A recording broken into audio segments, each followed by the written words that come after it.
कोकण समाजाचा प्रश्न होता आणि त्या ठिकाणी जे शेतकऱ्यांची बाधित शेतकरी होते त्या ठिकाणी त्यांनी आंदोलन केलं. असे अनंत घाणेकर म्हणजे आपण त्यांना कॅप्टन कर्नल बंडू घाणेकर म्हणतो, त्यांचे हे सुपुत्र आहेत. बंडू घाणेकरांनी कल्याण शहरामध्ये म्हणजे माझ्या माहितीप्रमाणे 1972 साली जी शिवसेना प्रमुखांनी दसरा मेळावा घेतला होता त्या ठिकाणी यांचं कोकण समाचार या वृत्तपत्राचं प्रकाशन त्या ठिकाणी केलं होतं. आणि त्यानंतर ते अंबरनाथला पण निवडणुकीला उभे राहिले होते. शाबीरबाई शेख होते. अनेक मान्यवर यांच्या घरामध्ये राहून गेलेत, म्हणजे शाबीरबाई शेख असतील, सतीश प्रधान असतील. आणि त्यानंतर पहिले जे शिवसेनेचे संस्थापक म्हणून 10 लोक होते त्या 10 मध्ये ज्यांचं नाव होतं ते कर्नल बंडू घाणेकर. असा एक समानतेचा वारसा, समाजसेवेचा वारसा ज्यांच्याकडं आहे आणि जे प्रसिद्धी परांमुख आहेत.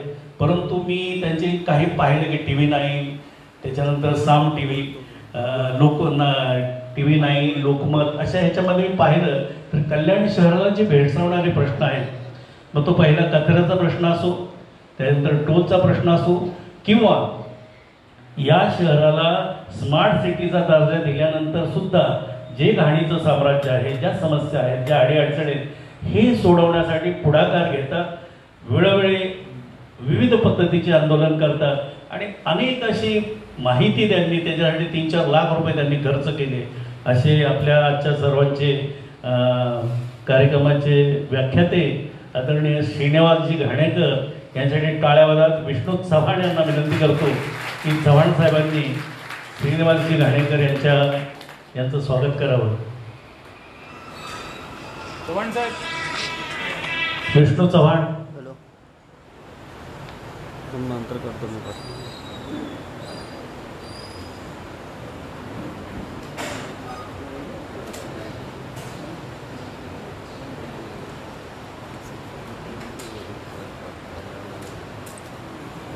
नेक्स्ट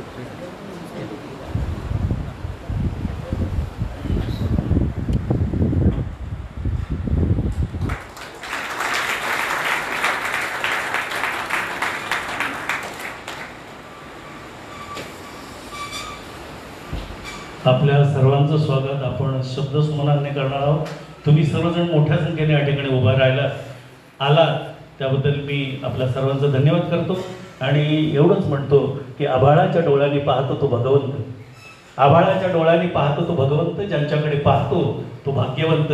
आणि अशा कार्यक्रमाला आपल्या सर्वांना उपकृत करतायत ते श्रीनिवास घाणेकर आहेत, आपले कृपावंत. कारण त्यांच्या माध्यमातून तुम्हाला आम्हाला म्हणजे 30 वर्षापेक्षा अधिक काळ झालेल्या चाळी असो किंवा इमारती असो त्या संदर्भामध्ये लोकप्रबोधन, त्याचप्रमाणे जागृती करण्याचं कार्य ते करतात. आणि या बाबतीमध्ये कल्याण डोंबिवली महानगरपालिकेमध्ये ज्यांनी अतिशय म्हणजे विद्वत्ता ज्यांच्याकडे आहे, प्रखर अशा पद्धतीची विचारवाणी आहे, शिवाय एक चांगल्या पद्धतीनं काम करण्याची ज्यांची धमक आहे, एक विद्वान असा नगरसेवक म्हणून त्यांनी 2 टर्म या ठिकाणी केलेले आहेत. आणि त्यांच्यासाठी म्हणावं वाटेल मला कि दोस्ती नजरों से होते उसे कुदरत कहते हैं, दोस्ती नजरों से होते उसे कुदरत कहते हैं, सितारों से होते उसे जन्नत कहते हैं, हुस्न से हो तो उसे मोहब्बत कहते हैं, और उमेश बोरगावकर से हो तो उसे किस्मत कहते हैं. आदरणीय उमेश बोरगावकरांना विनंती करतो की त्यांनी या ठिकाणी आपलं स्वागत आणि प्रास्ताविक करावं.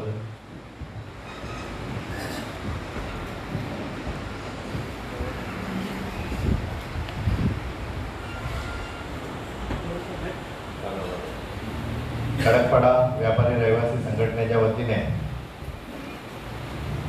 आजचा हा कार्यक्रमाचं आयोजन होत आहे. आणि या कल्याण शहराच्या विकासाच्या दृष्टीने अतिशय महत्त्वपूर्ण अभ्यासपूर्ण असं व्याख्यान, चाळींचा विकास कसा होईल आणि क्लस्टर डेव्हलपमेंट म्हणजे काय, ह्या गहन प्रश्नावरती व्याख्यान देण्यासाठी, मार्गदर्शन करण्यासाठी ज्यांनी एका फोनवरती मला वेळ दिली की मी तयार आहे, पण शनिवारी घ्या, मी तयार आहे. असे आपल्या भले कल्याणमध्ये राहतात म्हणून आपल्याला महत्त्व कमी असेल असं नाही, पण महाराष्ट्रामधनं लोक त्यांना भेटायला येतात विविध प्रश्न घेऊन. असे आदरणीय घाणेकर साहेब, त्याचप्रमाणे आमच्या NCPचे राष्ट्रवादी काँग्रेस पक्षाच्या महिला जिल्हाध्यक्ष आणि जिल्हा परिषदेच्या माजी अध्यक्ष आदरणीय सारिकाताई गायकवाड, त्याचप्रमाणे माझे मार्गदर्शक कल्याण सोसायटी असोसिएशनचे अध्यक्ष आदरणीय शांतारामजी आंबरे साहेब, त्याचप्रमाणे उपस्थित इथे माझ्यासमोर थोरे साहेब आहेत, त्याच्यानंतर तात्या यावलकर साहेब आहेत, माझे सभागृहाचे मित्र रसाळ साहेब आहेत, सर्व उपस्थित सर्व पत्रकार बंधू आहेत, अनेक सोसायट्यांचे श्रेष्ठ ज्येष्ठ पदाधिकारी उपस्थित आहेत.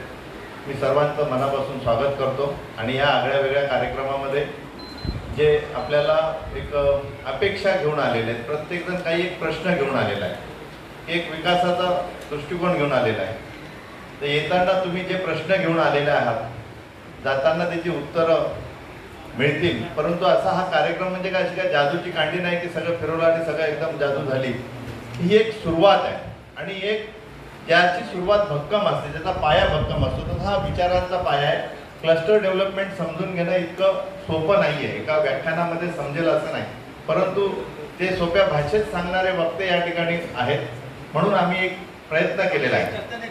आज बेतुरकर पाडा परिसर, चिकनगर परिसर, काळा तलाव परिसर गेल्या 32 वर्ष मी काम करतोय. आज 51-52 वय, 20व्या 18व्या 19व्या वर्षी ज्या वेळेला सामाजिक काम करत होतो या चाळींच्या परिसरात, तर एकच प्रश्न होता की या चाळींचा विकास कसा होईल, योजना कशा येतील.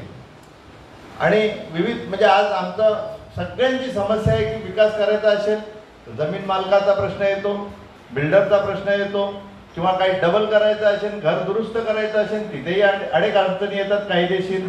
आणि या सर्व अडचणींवर मात करत बरोबर एरिया सोडून दुसरीकडे जायचं तर त्या पैशामध्ये घर तेवढा मिळत नाही.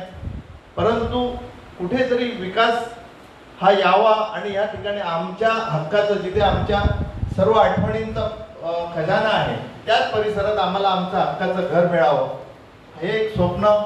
आणि त्या कामासाठी आम्ही ज्यावेळेला झटत होतो की बाबा काय कसं होईल, काय करावं लागेल, तर आज कुठेतरी आशेचा किरण या क्लस्टर डेव्हलपमेंटच्या माध्यमातून आम्हाला दिसतोय. चाळींचा परिसर, बेतुरकर पाडा किंवा काळा तलाव परिसर, घाणेकर साहेब आपल्याला तर कल्याणचा पूर्ण बारीक सारीक इतिहास माहिती आहे. ज्या वेळेला इथे महानगरपालिका सोडा नगरपालिका नव्हती, लोक विहिरीचं पाणी प्यायचे, नगरपालिकेचं पाणीही नव्हतं, MSCBची वीजही नव्हती, रॉकेलचे दिवे लावायचे, त्यावेळेची ही वस्ती. आणि वस्ती वाढता वाढता इतकी वाढले की आता विकास करायचा तर कसा. आणि त्या ठिकाणी त्या राहत्या लोकांना, कारण आम्हाला शापित विकास नको. मी 10 वर्ष नगरसेवक म्हणून ज्या प्रभागात काम केलं, अभिमानाने मी सांगतो की त्या ठिकाणी विकास कामामध्ये एकालाही बाधित होऊ दिलं नाही. आणि जे काही बाधित झाले असतील त्यांना पूर्ण कायदेशीर मोबदला दिल्याशिवाय मी विकास करणार नाही, ह्या विचाराने आम्ही काम करत होतो. आज काळा तलावचा प्रश्न सगळ्यांनाच भेडसावतोय, पण ह्या सर्व गोष्टींवरती अनेक समस्यांनी ग्रासलेला हा परिसर आहे. विकासाची ही एक म्हणजे ही सुरुवात असणार आहे. येणाऱ्या काळामध्ये आम्ही अनेक प्रयत्न केले. आंबरे साहेब या ठिकाणी आहेत की डीम कन्व्हेन्सच्या नियम जे आहेत ते आमच्या बैठ्या चाळींना पण, सोसायट्यांना पण लागू व्हाव्या. बैठ्या सोसायट्यांना डीम कन्व्हेन्स का होऊ नये, पहिले 20-22 अटी होत्या, त्याच्यानंतर एक 7-8 अटी ठेवल्या. आणि तो लढा आंबरे साहेब अतिशय चांगल्या पद्धतीने संघटनेच्या माध्यमातून लढतायत. सर्व सोसायट्या चाळींच्या एकत्र येत आहेत. आणि हा लढा यशस्वी होण्यासाठी जे जे काही प्रयत्न शासन दरबारी करतो आहोत, ते आमचे जर प्रयत्न पडले तर घाणेकर साहेब तुम्हालाही आम्हाला सहकार्य करावं लागणार आहे. क्लस्टर डेव्हलपमेंट हा वेगळा विषय आणि डीम कन्व्हेन्स हा वेगळा विषय. चाळींचा 7-12 सोसायटीच्या नावावर का होऊ नये याच्यासाठी एक वेगळ्या पातळीवरती संघर्ष सुरू आहे. आणि हा संघर्ष संपणार नाही जोपर्यंत आम्हाला यश मिळणार नाही. आणि त्याच्यासाठी जर न्यायालयात जायची वेळ आली तर तिथे आम्ही मागे हटणार नाही. राहिला प्रश्न क्लस्टर डेव्हलपमेंटच्या संदर्भात प्रत्येकाला एक स्लिप दिलेली आहे. व्याख्यान साहेबांचं व्याख्यान संपल्यानंतर तुम्हाला, कारण त्या व्याख्यानामध्ये बऱ्याच प्रश्नांची उत्तरं कदाचित येतीलही, पण काही प्रश्न राहतील तर तुम्ही लिखित स्वरूपात तो प्रश्न दिला, कलेक्ट तिथे होईल आणि त्याच्यानंतर पुन्हा मग त्या प्रश्नांचं वाचन होईल आणि त्याची उत्तरं दिली जातील. हे सर्व एक आयोजक म्हणून एक शांततेने आणि कोविडचे जे नियम आहेत त्याचं पालन व्हावं. कोणी म्हणजे मास्क जो आहे आपला तो कसा ठेवता येईल तोंडावर बोलताना किंवा करताना, चर्चा करताना, त्याचं एक विनंती राहणार आहे. आणि खरं म्हणजे या ठिकाणी अपेक्षित होतं की 100-125 लोक येतील, पण गर्दी जास्त आलेली आहे. सर्वांचं सहकार्य अपेक्षित राहणार आहे. कोणत्याही प्रकारचा गोंधळ किंवा कोणत्याही प्रकारचं जास्त हे न होता हा आनंद एक शांततेत आणि एक वैचारिक कार्यक्रम व्हावा अशी मी तुम्हाला सर्वांना विनंती करणार आहे. पुन्हा एकदा मी आपल्या सर्वांचं मनापासून स्वागत करतो. धन्यवाद. जय हिंद, जय महाराष्ट्र. धन्यवाद उमेशजी. मगाशी बंडू घाणेकरांच्या संदर्भामध्ये कर्नल बंडू घाणेकरांच्या संदर्भात एक गोष्ट राहून गेली की ते आणि आप्पा शिंदे हे दोघेही 7 वर्ष कल्याण नगरपालिकेमध्ये सदस्य म्हणून राहिलेले. उमेशजींनी आपल्या प्रस्तावनेमध्ये आप्पाईपर्यंत थोडंसं त्यांनी आपल्याला सांगितलं की आपण बाबा काय केलं पाहिजे किंवा कोविडचं झालं तर मी एवढंच म्हणेन की मंजिले मिले ना मिले ये तो मुकद्दर की बात है. मंजिले मिले ना मिले ये तो मुकद्दर की बात है. हम कोशिश भी ना करें ये तो गलत बात है. जिंदगी जख्मों से भरी है. सैनिटाइजर और मास्क सोशल डिस्टेंसिंग रखना सीख लो. हराना तो है इस कोरोना महामारी को. फिलहाल सावधानी से जीना सीख लो. ह्या गोष्टी जर आपण पाळल्या तर बरंचसं काही म्हणजे जीवन हे लहान आहे ते छान, परंतु आजच्या परिस्थितीमध्ये ते अतिशय बिकट झालेले आहे. आणि त्यामुळं आपल्या या चाळींच्या संदर्भात अनेक जण मंडळी ही बरीचशी इमारतीत राहतात, काही मंडळी ही चाळीमध्ये राहतात आणि चाळीच्या लोकांना कशा पद्धतीनं काय केलं पाहिजे, त्यांची बांधणी आखणी कशा पद्धतीने करावी या बाबतीमध्ये या ठिकाणी जे आपलं विचार प्रकट करणार आहेत या ठिकाणी मी कल्याण कोऑपरेटिव्ह हाऊसिंग सोसायटी असोसिएशन म्हणजे चाळी जे आहेत त्याचे जे अध्यक्ष आहेत शांतारामजी आंबरे साहेब यांना विनंती करतो की त्यांनी या ठिकाणी आपलं मनोगत व्यक्त करावं. माननीय श्री शांताराम आंबरेजी. महाराष्ट्राचे आराध्य दैवत श्री छत्रपती शिवाजी महाराजांना मानाचा मुद्रा, भारतीय घटनेचे शिल्पकार डॉक्टर बाबासाहेब आंबेडकर यांना अभिवादन. व्यासपीठावरील प्रमुख पाहुणे ज्यांची आपण आतुरतेने वाट पाहत ते माजी आमदार तथा ठाणे राष्ट्रवादी पार्टीचे ठाणे जिल्हा अध्यक्ष जगन्नाथ तथा अप्पासाहेब शिंदे, राष्ट्रवादी पार्टीचे महिला संघ अध्यक्ष सारिकाताई गायकवाड, आजच्या सभेचे प्रमुख मार्गदर्शक, कल्याणचे समाजसेवक आणि व्याख्यानदाते आदरणीय श्रीनिवासजी घाणेकर साहेब, या सभेचे आयोजक राष्ट्रवादी पार्टीचे आणि आमच्या प्रभागातील माजी नगरसेवक उमेशजी बोरगावकर साहेब, तसेच सभागृह असतील सर्व वरिष्ठ आलेले नेतेमंडळी, आमच्या असोसिएशनचे सर्व पदाधिकारी, सभागृहातील सर्व आलेल्या सोसायटीचे अध्यक्ष, सचिव, सदस्य, सभासद बंधूंनो, येणाऱ्या नवीन वर्षाचं मी तुम्हाला सर्वांना हार्दिक शुभेच्छा देतो आणि माझे मनोगत आपल्यासमोर व्यक्त करतो. खरं तर आजची सभा ही क्लस्टर डेव्हलपमेंट योजनेसंदर्भात आहे, परंतु सभागृहाची उपस्थिती पाहता सभागृहामध्ये जास्तीत जास्त संख्येने चालकरी रहिवाशी आलेले आहेत. त्या निमित्ताने चालकऱ्यांच्या काही समस्या आहेत ते व्यासपीठावरील मान्यवरांना माहिती पाहिजे. खरं तर आप्पासाहेब यायला पाहिजे होतं. मी आदरणीय व्यासपीठावरील मान्यवरांना आप्पासाहेब सहित सांगतो की या कल्याण शहरामध्ये जवळजवळ 50 ते 60% नागरिक गेल्या 25 ते 30 वर्षापासून या बैठ्या चाळीचे रहिवासी आहेत. आजपर्यंत त्यांना बैठ्या चाळीच्या सातत्याने समस्यांची जाणीव होते. काही तांत्रिक समस्या असतात, पाणी रस्ते ते लोकप्रतिनिधी सोडवतात, परंतु त्यांच्या जीवनामरणाची जी समस्या आहेत त्या सुटल्या नाहीत. त्यामध्ये एखादी संस्था रजिस्ट्रेशन करायची असेल आणि नोंदणीकृत, एखाद्या संस्थेचे डीम कन्व्हेन्स करायचे असेल किंवा कन्व्हेन्स करायचे असेल तिथे अडथळा, एखाद्या संस्थेला रिडेव्हलपमेंट करायचं असेल तिथे अडथळा, एखाद्या सभासदाचा रूम उंच करायचा असेल तिथे अडथळा होतो. असं चारही बाजूने या कल्याण नगरामध्ये राहणाऱ्या सर्व बैठकीच्या आमच्या नागरिकांची एकत्रित कुचंबना होते. मग हा अन्याय किती दिवस सहन करायचा, म्हणून आम्ही प्रथम कल्याण शहरामध्ये बेतुरगावाडा येथे कल्याण जवळ 15 ते 20 सोसायटी एकत्र येऊन एक कल्याण असोसिएशन नावाची संघटना स्थापन केली. त्या असोसिएशनच्या माध्यमातून 2017 मध्ये स्थापन केली. त्या असोसिएशनच्या माध्यमातून गेल्या मागील सरकारमध्ये आणि आत्ताच्या आघाडीच्या सरकारमध्ये आम्ही निवेदन सातत्याने सादर करीत आहोत. आजही ती प्रक्रिया चालू आहे. त्याला आमच्या उमेशजी बोरगावकरांचा चांगला प्रतिसाद मिळतोय. मी असोसिएशनच्या वतीने आदरणीय आप्पाजी आलेले आहेत, परंतु मी व्यासपीठावरील सर्व मान्यवरांना एक विनंती करतो, साहेब आपण सर्व कल्याणमध्ये रहिवासी आहात, कल्याणच्या बैठ्या चाळीतल्या लोकांची कशी समस्या आहे हे आपल्याला माहीत आहे आणि जे असोसिएशनमध्ये प्रामुख्याने आम्ही जेव्हा स्थापन केलं त्यावेळेस महत्त्वाचा मुद्दा आम्ही आमच्या अजेंडामध्ये घेतलेला आहे की जोपर्यंत ह्या कन्व्हेंटीचा प्रश्न निकालात निघत नाही तोपर्यंत या लोकांच्या समस्या दूर होणार नाही. म्हणून आम्ही प्रथम या मान्यवरांना विनंती करतो की तुम्ही आमचा हा मुद्दा क्लस्टर डेव्हलपमेंटचा तर आहे, परंतु डीम कन्व्हेन्सचा जो मुद्दा आहे त्याला सातत्याने तुम्ही आमच्याबरोबर प्रयत्नशील राहा. जी लागत ती ताकद आम्ही असोसिएशनच्या वतीने तुम्हाला त्या मदत करू. जर तुम्ही हा आमचा विषय शासनापर्यंत पोहोचवला तर या संपूर्ण कल्याणचा नव्हे संपूर्ण महाराष्ट्रातील सोसायटीला आणि नागरिकांना न्याय मिळेल. एक आघाडी सरकार महाआघाडी सरकारच्या कारागिरीत एक चांगलं अति महत्त्वाचा निर्णय पास होईल, त्याला श्रेय मिळेल आणि गोरगरीब जनतेला त्याचा लाभ होईल, तुम्हाला जनतेचा आशीर्वाद मिळेल. म्हणून मी सभागृहातील सर्व उपस्थित मान्यवरांना एक विनंती करेन की आपण सर्व सोसायटीचे अध्यक्ष सभासद आलेले आहात. आता क्लस्टर योजना आलेली आहे. गेल्या 7 ते 8 दिवसामध्ये एक आनंदाची बातमी आपल्याला ऐकायला मिळाली ती म्हणजे कल्याण क्षेत्रामध्ये चाळींचा पुनर्विकास होतोय. ती क्लस्टर योजना आलेली आहे. त्या क्लस्टर योजनेसाठी गेल्या सातत्याने सरकार दरबारापासून ते महानगरपालिकेमधून ही योजना पास होण्यापर्यंत ज्यांनी आपल्या पंचायतांनी पराकाष्ठा करून सातत्याने प्रयत्न करून ती योजना अंमलात आणली असे कल्याणचे समाजसेवक आदरणीय श्रीनिवास घाणेकर साहेब यांना मी सर्व सभागृहाच्या वतीने लाख लाख शुभेच्छा देतो. त्यांच्या प्रचंड आदराने आपण स्वागत करूया.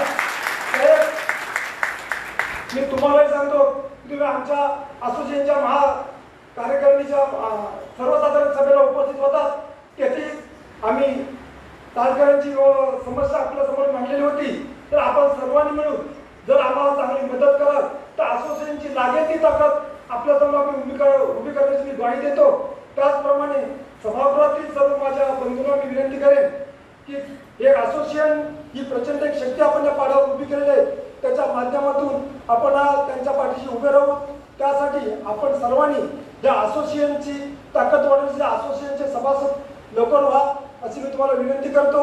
असोसिएशनचं कार्यालय वेतुरकरपाडा येथे आहे, तेव्हा आपण लवकरात लवकर सभासद व्हा अशी आपल्याला विनंती करतो. वेळेचं बंधन समजून मी माझी रजा घेतो. जय हिंद, जय महाराष्ट्र.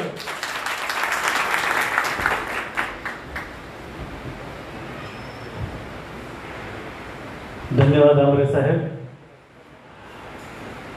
1 जानेवारी 1848 साली महिलांच्या जीवनामध्ये एक परिवर्तनाची लाट आली.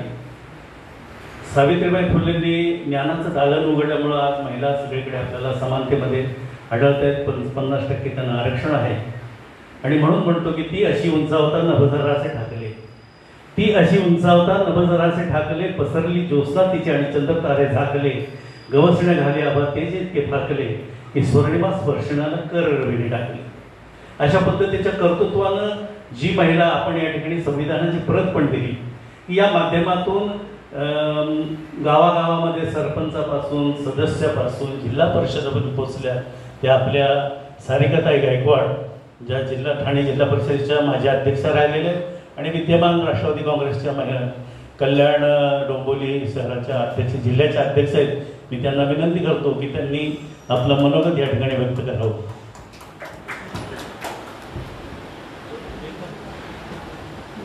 महाराष्ट्राचे आराध्य दैवत छत्रपती शिवाजी महाराज, फुले शाहू आंबेडकरांच्या विचारांना त्रिवार अभिवादन करते. माता सावित्रीबाई फुले, माता अहिल्याबाई, माता जिजाबाई या सर्वांच्या पूज्य आणि पवित्र विचारांना त्रिवार अभिवादन करते. खरं तर आज या क्लस्टर योजना काय आहे आणि चाळींचं पुनर्वसन कशा पद्धतीने होणार यासाठी आपण सगळेजण उत्सुक आहात. या ठिकाणी उपस्थित असलेले आपल्या कोऑपरेटिव्ह हाऊसिंग सोसायटीचे शांताराम आमरेजी आहेत. आपल्या या कार्यक्रमाचे विशेष प्रमुख पाहुणे आहेत आप्पाजी शिंदे साहेब. ते आता थोड्याच वेळात आपल्या इकडे येतील आणि ते मार्गदर्शन करतील. आणि या कार्यक्रमाचे आयोजक आपले उमेशजी बोरगावकर आहेत, ज्यांनी आम्हाला या कार्यक्रमासाठी आमंत्रण केले. आणि खऱ्या अर्थाने मला या ठिकाणी दिसतंय की सगळ्यांच्या मनात जी हुरहुर आहे की आपली ही योजना आपण कशा पद्धतीने ऐकणार आहे. तर ही जी उत्सुकता आहे ही आता लवकरच तुमची पूर्ण होईल आणि या विषयाची अगदी बारकाईने माहिती आपल्याला देणार आहे ते आपले श्रीनिवासजी घाणेकर. मला खरंच त्यांचा खूप अभिमान वाटतो की नेहमीच कल्याण डोंबिवली या जिल्ह्याचा विकास कशा पद्धतीने होईल त्यावर नेहमीच त्यांचा अभ्यास आहे आणि असे परिपूर्ण विचारांचे अभ्यासू व्यक्तिमत्व आपल्या समोर आहेत आणि त्यांच्याकडून आपण या योजनेची संपूर्ण माहिती मिळणार आहे. जसं ते म्हणाले, बोरगावकर म्हणाले की जादूची कांडी नाहीये, परंतु यातून आपल्याला काय मिळणार आहे आणि आपण काय त्याच्यातून आपण घेणार आहोत. तर निश्चितपणे आपण या घाणेकरांकडून आपण खूप साऱ्या ज्या मनातल्या शंका असतील, जे प्रश्न असतील ते निश्चितपणे विचारा. आपल्याला सगळ्यांना या गोष्टीसाठी आवर्जून या ठिकाणी उपस्थित राहिलेले आहेत, त्यामुळे त्यांचं मी पुन्हा एकदा खूप मनापासून स्वागत करते. आपण सर्वांनी टाळ्यांच्या गजरात त्यांचं स्वागत करायचं आहे. घाणेकरांचं नेहमीच आम्हाला मार्गदर्शन असतं, म्हणजे जेव्हा नेवाळीचं आंदोलन झालं आणि त्यानंतर सुद्धा मी त्यांची भेट घेतली होती. इतकं सुंदर त्यांचा अभ्यासू व्यक्तिमत्व आहे की तुम्ही कुठलाही विषय या कल्याण डोंबिवली जिल्ह्याचा विचारला तर त्यांना प्रत्येक विषयाची माहिती अगदी बारकाईने असते. त्यामुळे आम्ही नेहमी चर्चा करत असतो आणि त्यांच्याकडून खूप सारी माहिती आम्हाला मिळते आणि पुन्हा एकदा काम करण्याची उत्सुकता आमच्यामध्ये येते. त्यामुळे आता आपण सगळ्यांनी ही उत्सुकता आणखी वाढवून घेऊ आणि त्यांचं मार्गदर्शन ऐकू. यामुळे मी आता ह्या समोर तुमच्या समोर जे 2 शब्द बोलले त्याबद्दल मी धन्यवाद देते. उमेशजी बोरगावकरांना मी आभार व्यक्त करते की खरंच आम्हाला या ठिकाणी त्या योजनेची अत्यंत महत्त्वपूर्ण माहिती मिळणार आहे. कारण मी ज्या ठिकाणी राहते हाजी मलंग रोडला, तिथे बऱ्याच प्रकारच्या खूप विचित्र प्रकारच्या चाळी म्हणजे अनधिकृत पण बांधलेल्या आहेत आणि जिकडे तिकडे ज्या ठिकाणी योजनांची पायमल्ली झालेली आहे, म्हणजे तिथे कुठल्याही प्रकारचं नियोजन नसताना त्या चाळी बांधलेल्या आहेत आणि आपल्या कल्याण जिल्ह्यातल्या कल्याण पश्चिम मधल्या या ज्या चाळी आहेत त्या जुन्या चाळींचं पुनर्वसन कशा पद्धतीने होईल, ही योजना कशी असेल हे जाणून आपण घेऊया. त्यामुळे मी आपले सगळ्यांचे आभार व्यक्त करते आणि आपण त्यांचं निश्चितच मार्गदर्शन ऐकू अशी मी त्यांच्याकडून अपेक्षा करते. धन्यवाद.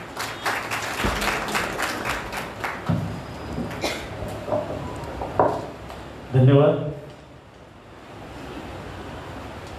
प्रशासन आणि शासन ज्यांचा त्याच्यावर दरारा आहे, सर्वसामान्यांच्या प्रश्नासाठी पोटतिडकीनं जे भांडत असतात, तसं त्यांचं राहणं अत्यंत साधं आहे. मी पण त्यांच्याविषयी बराचसा काल रात्रीपर्यंत अनभिज्ञ होतो आणि मी थोडंसं त्यांच्याशी जेव्हा बोललो तेव्हा त्यांनी माझं शेवटचं रजिस्ट्रेशन कल्याणची स्मशानभूमी आहे असं मला सांगितलं. अर्थ असा आहे की शासकीय प्रशासकीय अधिकारी या ठिकाणी कल्याण शहरामध्ये येतात, परंतु त्यांना इथल्या सुखसुविधांच्या बाबतीमध्ये काही देणं घेणं नसतं. एक तर त्या लोकांना कल्याणच्या विषयी माहिती नसते, जनतेशी संपर्क साधण्याची त्यांची इच्छा नसते, सर्वसामान्य नागरिकाला तर त्याला मदत करायची पण त्यांची अजिबात इच्छा नसते. आणि अशा परिस्थितीमध्ये ज्या वेळेला असे लोक येतात आणि त्यांना घाणेकर किंवा त्यांचे मित्र कौस्तुभ गोखले ही मंडळी जी आहेत ही साधी सुधी नाही, आपला वचक दराराच्या पद्धतीनं मेंटेन केलेलं आहे आणि एखाद्या गोष्टीचे म्हणजे शेवटपर्यंत त्याच्या कशा पद्धतीनं हे करायचं, म्हणजे सामाजिक सेवा जनसेवेचा जो व्यापक बहुभूत दृष्टिकोन ज्यांचा असतो आणि त्यामधून नवीन काळाची पावलं ओळखून आवश्यक ती माहिती संग्रहित ठेवून खऱ्या अर्थानं कायद्याच्या दृष्टिकोनातून अतिशय तरबेज असे आजचे व्याख्याते श्रीनिवासजी घाणेकर. एक सामाजिक सेवेचा परंपरा त्यांना वडिलांपासूनच लाभलेली, त्यांची 7वी पिढी या कल्याण शहरामध्ये. म्हणून मी त्यांच्यासाठी म्हणेन की हाथों में जिनके चांद है, पैरों तले आसमान है, जहाँ फूल महकते उस गुलशन में जिनका मकान है. आज के प्रोग्राम की शान है, सामाजिक सेवे की जान है. श्रीनिवास घाणेकर जिनका नाम है उनको हम सबका सलाम है. मी विनंती करतो श्रीनिवास घाणेकरांना की त्यांनी आम्हाला आणखीन प्रबोधन करावं, माहिती द्यावी. माननीय श्रीनिवास घाणेकरजी. मी या पोडियमजवळ उभं राहून बोलणार नाही, कारण वक्ता नाही आहे आणि प्रास्ताविकही करणार नाही, कारण स्टेजवरती माझे सगळे मित्र आहेत, समोर हे सगळे मित्रच बसले, त्यामुळे प्रास्ताविकाचा तर काही वेळ घालवत नाही, थेट विषयाला हात घालूया. मुळामध्ये क्लस्टर काय, सगळ्यांच्या डोक्यामध्ये फार मोठा प्रश्न असतो की क्लस्टर योजना म्हणजे काय आणि त्याच्यासाठी आपण काय प्रयत्न केले नक्की. क्लस्टर योजना अशी आहे की एखाद्या भूखंडावरती म्हणजे जो छोटा भूखंड आहे त्या भूखंडावरती एखादी इमारत, चाळी किंवा कोणत्या गोष्टी उभ्या आहेत जी रहिवासी किंवा व्यापारी लोक त्याचा वापर करतात आणि त्या वापरकर्त्याला 30 वर्षापेक्षा जास्त कालावधी उलटून गेला. आता त्या इमारती किंवा चाळी पडायला लागल्या आणि त्याच्यानंतर त्याच्यावरती कोणती डेव्हलपमेंट घेण्यासाठी FSI शिल्लक नाही. अशा वेळेला त्यांची डेव्हलपमेंट नाकारायची का? त्या नागरिकांना तुम्ही तिथून हुसकावून लावायचं का? हा एक मोठा प्रश्न होता.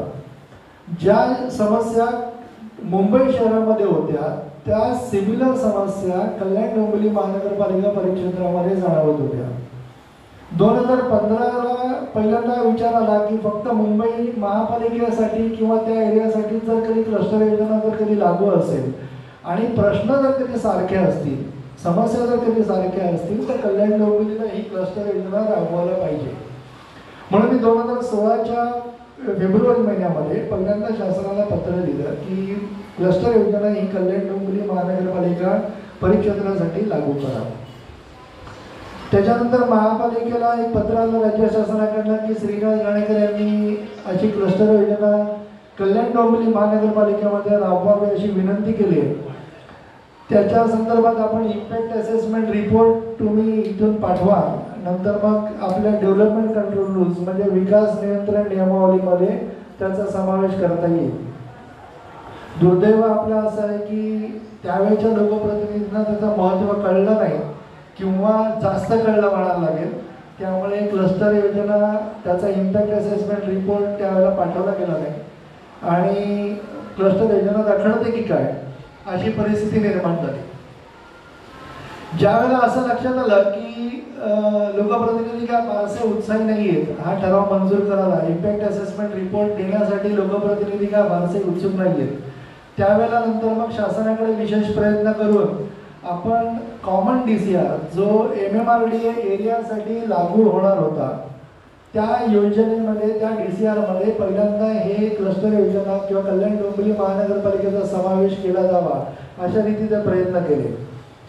त्याच्यानंतर मग क्लस्टर योजना त्या याच्यामध्ये मंजूर होईल की काय अशी परिस्थिती निर्माण झाली आणि अचानक फडणवीस साहेबांच्या डोक्यात आलं की पूर्ण राज्यासाठी कॉमन नाही तर युनिफाईड म्हणजे पूर्ण राज्यासाठी एक आपण नियमावली बनवूया आणि त्या नियमावलीच्या आधारे आपण इथे राबूया सगळं धोरण आपलं. त्याप्रमाणे त्यांनी युनिफाईड DCR बनवले आणि नंतर मग त्यांची सत्ता केली. काही काळाने नंतर मग ते पेंडिंग राहिलं प्रकरण. आपल्याकडे पॅन्डेमिक कंडिशन आली, करोना आला, त्याच्यानंतर मग या सगळ्या गोष्टी रखडल्या त्या कारणामुळे. पण जसं पॅन्डेमिक कंडिशनमधून आपण बाहेर पडलो त्यावेळेला महाआघाडी सरकारने या गोष्टी मंजूर केल्या आणि पहिल्यांदा युनिफाईड DCR कल्याण डोंबिवली महानगरपालिकेसाठी लागू झाले. आता तुम्ही म्हणाल की युनिफाईड DCR वरती आपण का बोलतोय, क्लस्टर योजनेवरती व्याख्यान आहे आणि युनिफाईड DCR वरती आपण का बोलतोय? तसं नाहीये. युनिफाईड DCRचाच एक भाग म्हणजे क्लस्टर योजना आहे. क्लस्टर योजनेचं टेक्निकल तांत्रिक नाव आहे अर्बन रिन्युअल स्कीम URS. आता ही का आणली तर छोट्या छोट्या प्लॉटवरती जी डेव्हलपमेंट झालेली होती आणि ज्याच्यामध्ये त्यांचं बांधकामाची क्षमता वापरून झालेली होती म्हणजे ज्याला FSI म्हणतो आपण, तो FSI वापरून झालेला होता. अशा इमारती किंवा चाळींना त्यांचा पुनर्विकास कायद्यानुसार करता येत नव्हता. म्हणून शेवटी ह्या क्लस्टर योजनेमध्ये आपल्याला समावेश करायला लागला आपल्या स्वतःचा कल्याण डोंबिवली महानगरपालिकेचा, जेणेकरून आपल्याला वाढीव FSI वाढीव बांधकाम आपल्याला उपलब्ध होईल. आता जी अमरेशन तिथे काम करत आहेत किंवा उमेशी तिथे काम करत आहेत किंवा चिकनकर असेल, कल्याण ईस्ट असेल, डोंबिवली वेस्ट डोंबिवली वेस्ट असेल, डोंबिवली ईस्ट असेल किंवा बहुसंख्य ठाणे जिल्ह्याचा भाग हा चाळींनी किंवा अनधिकृत बांधकामांनी व्याप्त आहे. म्हणजे त्या जुन्या इमारती झाल्या 25-30 वर्षापूर्वी या भागामध्ये जागेचं महत्त्व लोकांना कळलं. त्याच्यानंतर मग इथे जागा जशा मिळायला लागल्या तसं बांधत गेले. बांधकाम परवानगी घेतली किंवा नाही घेतली ह्याच्याकडे फारसं कोणाचं लक्ष नव्हतं. आणि आज मी ती जवळजवळ 30-35-40 वर्ष झाल्यानंतर या इमारती या चाळी जेव्हा धोकादायक अवस्थेमध्ये गेल्या किंवा त्यांचं आयुष्यमान आता संपत आलं तेव्हा आता प्रश्न निर्माण झाले की आता यांची डेव्हलपमेंट परत कशी करायची. या रिडेव्हलपमेंट जर कधी करायची असेल तर त्याचा ताबा त्याचा कायदेशीर नाव माझं त्या सातबारामध्ये असणं आवश्यक आहे. म्हणून चाळकरी लोकांनी त्यांच्या सोसायटीज फॉर्म केल्या आणि सोसायटीज फॉर्म करून त्यांच्यानंतर त्यांचा डीप करण्यासाठी प्रयत्न चालू झाला.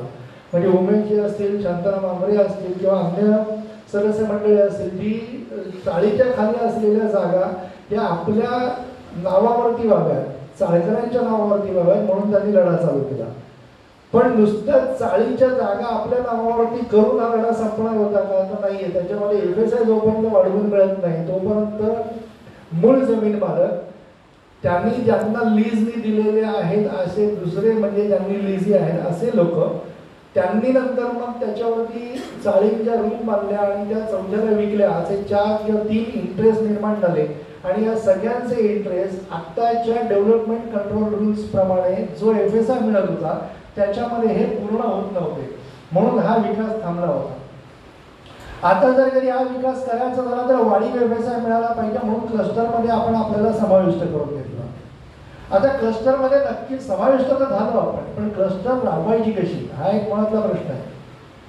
क्लस्टर राबवताना 2 गोष्टींचं भान ठेवणं गरजेचं आहे. एक म्हणजे चाळकरी किंवा जुन्या इमारतीतल्या लोकांना या नियमाप्रमाणे पूर्ण संरक्षण मिळाले.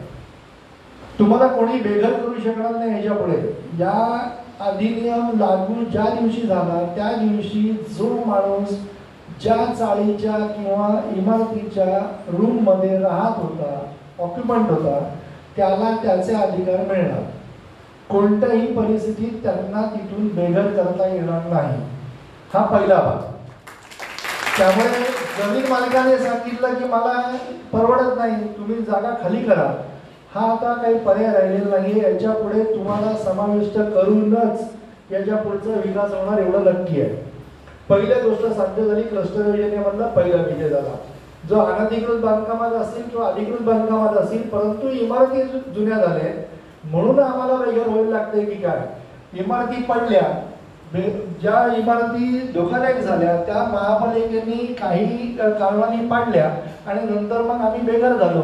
अशी परिस्थिती याच्यापुढे निर्माण होणार नाही जर क्लस्टर योजनेमध्ये आपली घरं आपल्याला मिळण्याची शाश्वती आपल्याला मिळाली तर. ती शाश्वती या क्लस्टर योजनेमुळे मिळाली. दुसरा भाग असा आहे की आमची घरं लहान आहेत, आमची 120 फुटाची घरं आहेत, आमची 150 फुटाची घरं आहेत, आमची 200 फुटाची घरं आहेत. मग आम्हाला याच्यामध्ये कसं समाविष्ट करणार? मुळामध्ये क्लस्टर योजनेमध्ये फार मोठा विचार शासनाने केलेला आहे नागरिकांचा. तो म्हणजे असा की किमान 300 फुटाचं घर तुम्हाला मोफत द्यायचं आहे. कोणताही पैसा न आकारता तुम्हाला ही घरं मिळणार आहे. त्यासाठी शासनाचं अभिनंदनच करायला पाहिजे खरं. कारण सर्वसामान्य माणसांचा एवढा विचार करणारे, धोरणं आखणारं शासन हे विरळात कधी बघायला मिळत नाही. फार दिवसांनी असा निर्णय झाला की शासनाने सर्वसामान्य नागरिकांना मोफत घरं मिळतील. झोपडपट्टीवाल्यांना मिळत होती आतापर्यंत, चाळीतल्या लोकांना किंवा इमारतीतल्या लोकांना मोफत घरं मिळण्याची कुठेही तरतूद नव्हती. ती या क्लस्टर योजनेमुळे तुम्हाला मिळायला लागली. याच्यानंतर आपल्याला 300 फुटापर्यंतचं घर फ्री ऑफ कॉस्ट मिळणार आहे. जर कधी त्याच्या वरती कोणतं घर जर बांधकाम घ्यायचं झालं म्हणजे 300च्या वरती जर बांधकाम घ्यायचं झालं तर 50% म्हणजे आता 300 पर्यंत 30% तुम्हाला मिळते बांधकाम. तर 50% बांधकाम जर कधी घ्यायचं झालं तरी ते फ्री ऑफ कॉस्ट द्यायचे आणि त्याच्यानंतर मात्र म्हणजे तुम्हाला शासकीय दराप्रमाणे तुम्हाला ते पैसे भरायचे. त्याच्यावरती जर तुम्ही गेलात तर बाजारभावाप्रमाणे ती जागा तुम्हाला खरेदी करायला लागेल उर्वरित. पण आपली जी घरं आहेत ती 180, 200 फुटाची, 220 फुटाची जी घरं आहेत त्यांच्या 300 फूट आपल्याला वाढवून मिळणार आहे आणि ते फ्री ऑफ कॉस्ट मिळणार आहे. हा एक जमेची बाजू आहे. दुसरा भाग आला की याच्या पुढचा कोणताही व्यवहार हा कार्पेटमध्ये असणार आहे. उमेशजीने मुद्दा काढला तो बरं झालं. याच्या पुढचा कोणताही व्यवहार जो आहे तो कायद्याप्रमाणे कार्पेटमध्ये होणार आहे. तो बिल्डअपमध्ये होणार नाही. कारण बिल्डअपला लोड किती करायचं कार्पेटवरती ह्या सगळा संभ्रम असतो. त्यामुळे कार्पेट आणि बिल्डअपचा संभ्रम त्याने काढून टाकला आणि ह्याच्यापुढे कार्पेटमध्ये सगळे व्यवहार होणार आहे. घरं मोठी मिळतील, बऱ्यापैकी मोठी मिळतील, फुकट मिळतील. हा या योजनेचा सर्वात मोठा प्लस पॉईंट आहे. तिसरी महत्त्वाची गोष्ट अशी की छोटे छोटे प्लॉट आहेत. समजा माझ्या मालकीचा एक 700 मीटरचा प्लॉट असेल, सारिका त्यांच्या मालकीचा 900 स्क्वेअर मीटरचा प्लॉट असेल, आंबरे साहेब 1100 फुटाचे असतील, अजून कोणी शेजारी असेल तर अजून काही स्क्वेअर मीटरचे असतील. या लोकांना यांची सेपरेट जर कधी डेव्हलपमेंट घ्यायची झाली तर त्याला मशरूम, ज्याला कुत्र्याच्या छत्र्या जशा उभतात ना त्याप्रमाणे डेव्हलपमेंट परत झाली असते. मशरूम डेव्हलपमेंट आपण त्याला म्हणतो.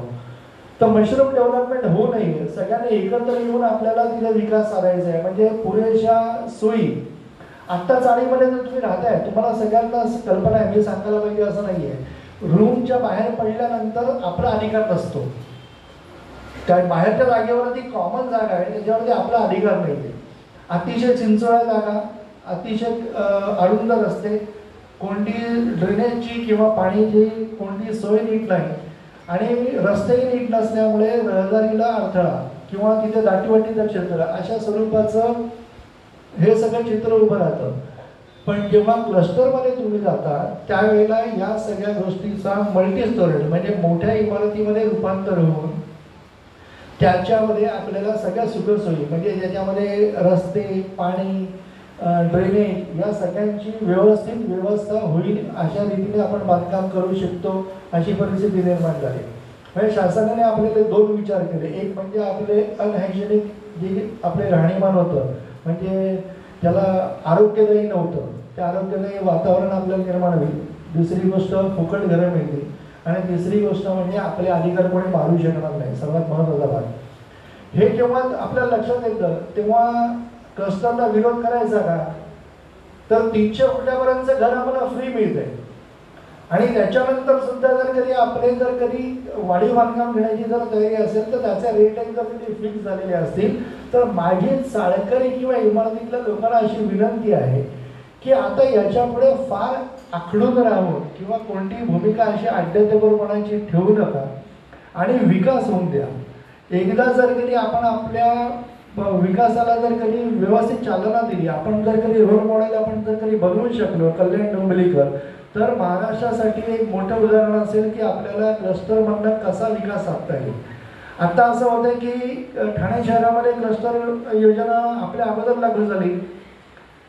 तिथे काही सामाजिक संस्था या थोड्या गोष्टींना विरोध करतात. गावठाणा किंवा कोळीवाडे यांच्यासाठी असलेल्या तरतुदी त्यांना मान्य नाही आहेत, त्यामुळे ते लोक विरोध करतात. पण माझी अशी विनंती आहे की त्याला विरोध तुम्ही करू नका, कारण विरोध केल्यानंतर ही संधी वारंवार येईलच असं नाही आणि याच्या पुढचं धोरण एवढं फेवरेबल येईल असं मला वाटत नाही. हे आता खूप लवचिकता आणली शासनाने आणि चांगल्या रीतीने जर कधी योजना आणली असेल तर त्याचा वापर आपण व्यवस्थितपणे करायला पाहिजे असं माझं मत आहे. आता क्लस्टर कोणासाठी लागू होते? एक म्हणजे इमारती किमान 30 वर्ष जुन्या आहेत, किमान 30 वर्ष. जर कधी कंजस्टेड एरिया म्हणजे दाटीवाटीच्या क्षेत्रामध्ये जर कधी इमारती किंवा चाळी जर कधी असतील तर त्यांचं क्षेत्र, एकत्रित क्षेत्र हे 4000 स्क्वेअर मीटर मिनिमम, कमीत कमी तेवढं क्षेत्र असलं पाहिजे, एवढी त्याची निकष आहे.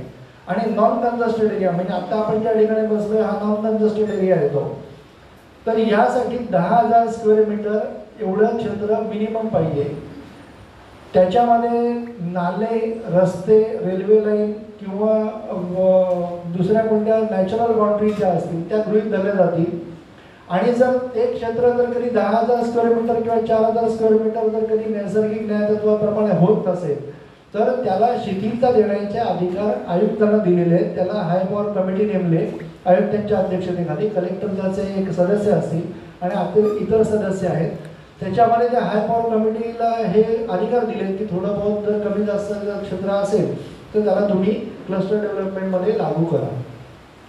आता क्लस्टर डेव्हलपमेंट लागू कोणासाठी झाली आणि कशी झाली हे आपण बघितलं. आता याच्यामध्ये आपल्याला पुनर्वसन कसं मिळेल, त्याच्यानंतर आपल्याला ह्याच्यामध्ये किती FSI मिळेल, या सगळ्या गोष्टींची कल्पना येणं गरजेचं आहे. कारण तुम्हाला व्यवहारासाठी बसायचं आहे, व्यवहारासाठी जमीन मालकाशी बसायचं आहे. जमीन मालकाने तुम्ही जेव्हा एकत्र येणार त्यावेळेला तुम्ही प्रशासनाशी बोलायचं आणि तुम्ही एकजुटीने जर कधी प्रशासनाशी बोललात तरच फक्त ही गोष्ट साध्य होणार आहे, अन्यथा ही गोष्ट साध्य होणार नाही. नाहीतर महापालिकेच्या वतीने कोणीतरी एक एजन्सी अपॉइंट करेल टेंडर काढून, आणि त्या एजन्सीने जशी डेव्हलपमेंट घेतली तशी ती आपल्याला मान्य करायला लागेल. आपल्या मर्जीचा कोणी विकासक आपल्याला नेमता येणार नाही.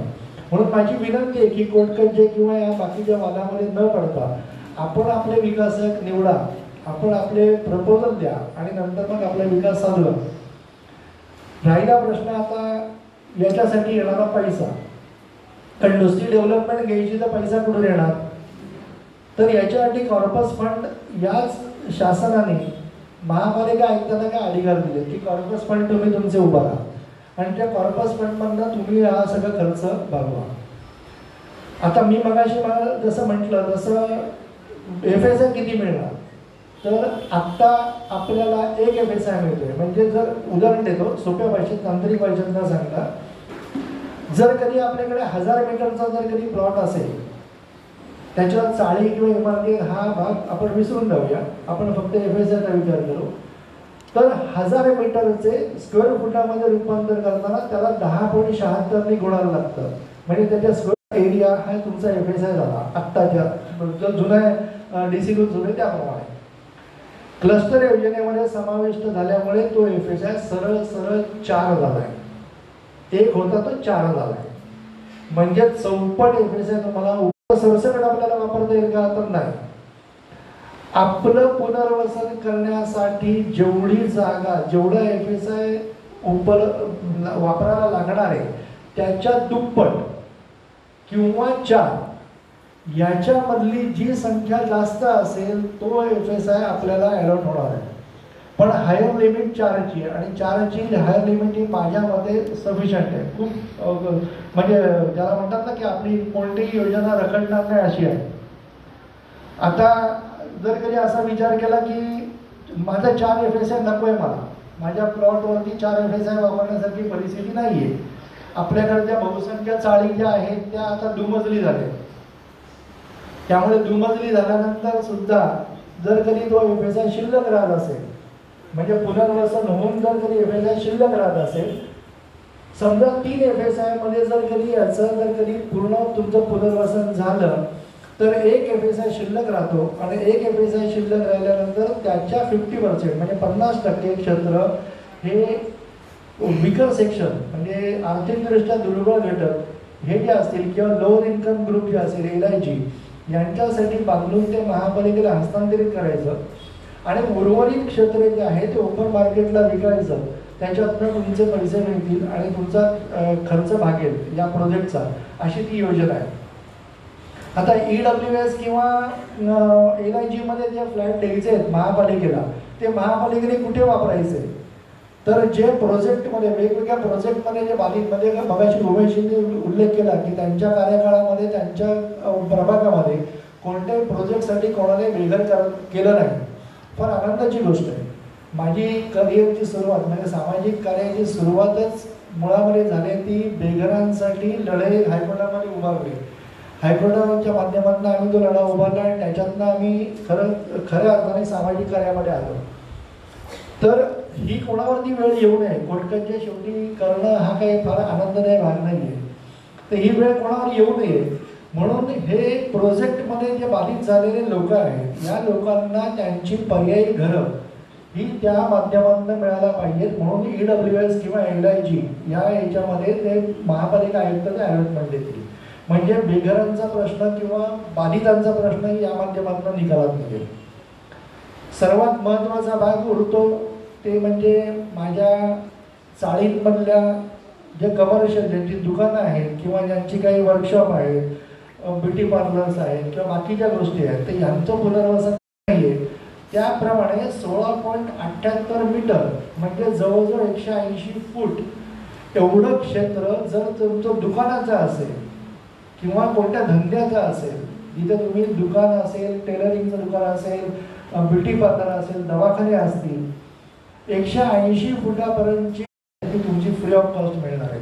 हे अतिशय महत्त्वाचे मुद्दे आहेत जे शासनाने आपला विचार करून आखलेल्या धोरणामध्ये समाविष्ट केले. त्यामुळे मुळात 300 फुटापर्यंत घर आणि 180 फुटापर्यंतचं दुकान किंवा व्यापारी गाळे हे आपल्याला फ्री ऑफ कॉस्ट मिळणार आहेत एवढं आपल्या ध्यानात आलेलं असेल. आता राहिला भाग आपला, आपण महापालिकेला अप्रोच कसं व्हायचं, म्हणजे सर्वात महत्त्वाचा भाग आहे की महापालिकेला अप्रोच कसं व्हायचं. क्लस्टर जर कधी करायचं झालं तर क्लस्टरमध्ये जसं आंबरे साहेबांनी जसं काम केलं की सोसायट्या फॉर्म केल्या, त्यांनी त्यांच्या सोसायट्या रजिस्टर केल्या आणि सोसायट्यांच्या रजिस्ट्रेशनच्या वेळेला त्यांना लक्षात आलं की या जमीन मालकांचं आपल्याला काही सहकार्य फारसं मिळत नाही, त्यांचं नावावरती जागा करून दिलं ते नाखुश आहे. तर हे जमीन मालक आता तुमच्या बरोबर यायला तयार होतील, कारण त्यांना त्यांचे आर्थिक मोबदले पुरेसे मिळत आहेत. तुम्हाला तुमची घरं फ्री मिळत आहेत, त्यांना त्यांचे आर्थिक मोबदले पुरेसे मिळत आहेत. आता कोणाला अडचण येणार नाही, त्यामुळे ही डेव्हलपमेंट होऊ शकेल. आता दोन्हीही गट म्हणजे जमीन मालक त्याच्यानंतर असलेले प्रत्यक्ष वापरकर्ते जे आहेत ते या डेव्हलपमेंट ही योजना आमच्या भागामध्ये 4000 मीटर जागा असल्यामुळे किंवा 10,000 मीटर जागा असल्यामुळे त्या निकषात बसतोय आम्हाला क्लस्टर योजना लागू करा. त्याप्रमाणे मग क्लस्टर योजना लागू करण्यासाठी महापालिका आयुक्त इनिशिएटिव्ह घेतील, पुढाकार घेतील, त्याचे नकाशे बनतील आणि नंतर ते मंजुरीसाठी राज्य शासनाकडे पाठवले जातील. त्यावेळेला असं होणार आहे की राज्य शासना आपण जरा थांबूया. आपले मान्यवर श्री अप्पासाहेब शिंदे आता ज्या आलेले आहेत त्यांचा आपण काळाच्या गजर स्वागत करू.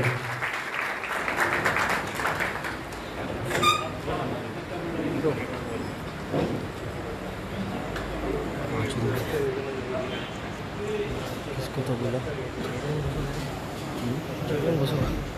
बस लावू घ्या.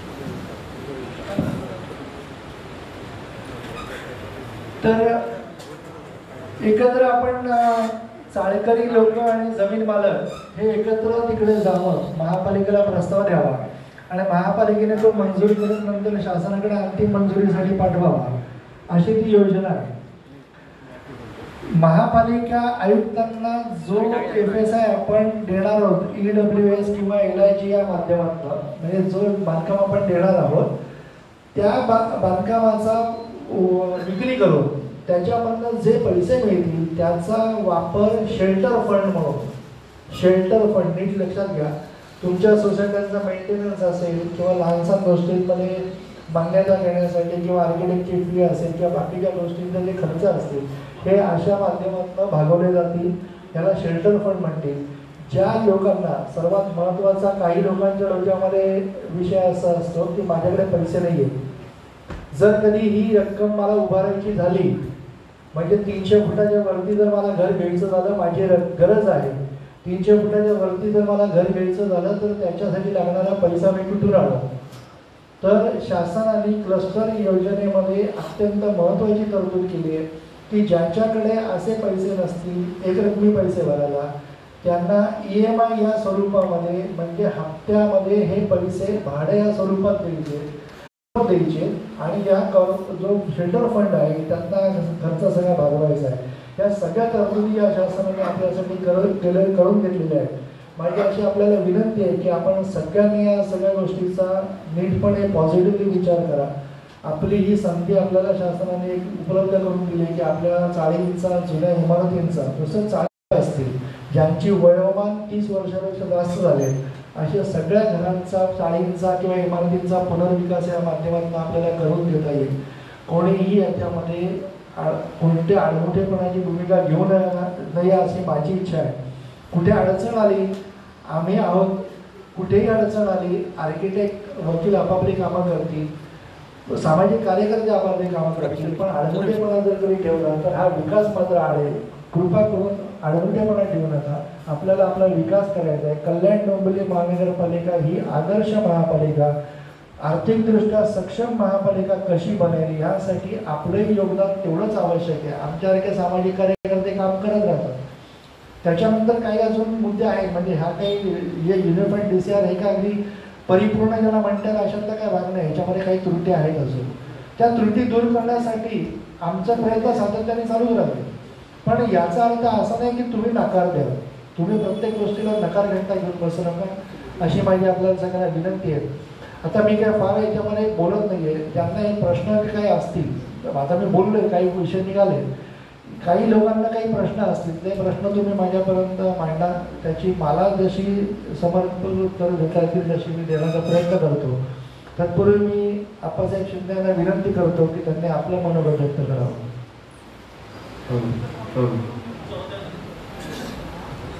या ठिकाणी राष्ट्रवादी काँग्रेसचे कल्याण शहर जिल्ह्याचे अध्यक्ष आणि माजी आमदार आदरणीय जगन्नाथ अप्पासाहेब शिंदे या ठिकाणी उपस्थित झालेले. त्या कार्यक्रमाचे प्रमुख अतिथी आहेत. मी उमेश बोरगावकरांना विनंती करतो की त्यांनी अप्पांचं स्वागत या ठिकाणी संविधानाची प्रत आणि पुष्पगुच्छ देऊन करावी अशी विनंती करतो. आणि जोरदार टाळ्याच्या गजरामध्ये आप्पासाहेबांचं या ठिकाणी आपण स्वागत करत आहोत. अतिशय मितभाषी आणि सार्वजनिक जीवनामध्ये जनसेवेचा व्यापक बहुविध असा विचार त्यांच्याकडे असतो आणि फार चांगल्या पद्धतीचं त्यांचं कार्य आहे. मी त्यानंतर ज्यांना कोणाला प्रश्न विचारायचे असतील या संदर्भामध्ये काही अडचणी समस्या तर ते आपले प्रश्न घाणेकरांना विचारू शकतात. एखादा माईक असेल तर त्या त्यांना कॉर्डलेस. जर कोणाला काही विचारायचं असेल तर तुम्ही विचारा. अतिशय चांगली समर्पक अशी माहिती या ठिकाणी श्रीनिवास घाणेकर यांनी दिलेली आहे आणि हा फायदा आपल्या सर्वांच्यासाठी होणार आहे. पुणे आपला हात वर करा, माहिती तिथे येईल. शेवटी जाऊ दे, एकदम शेवटी.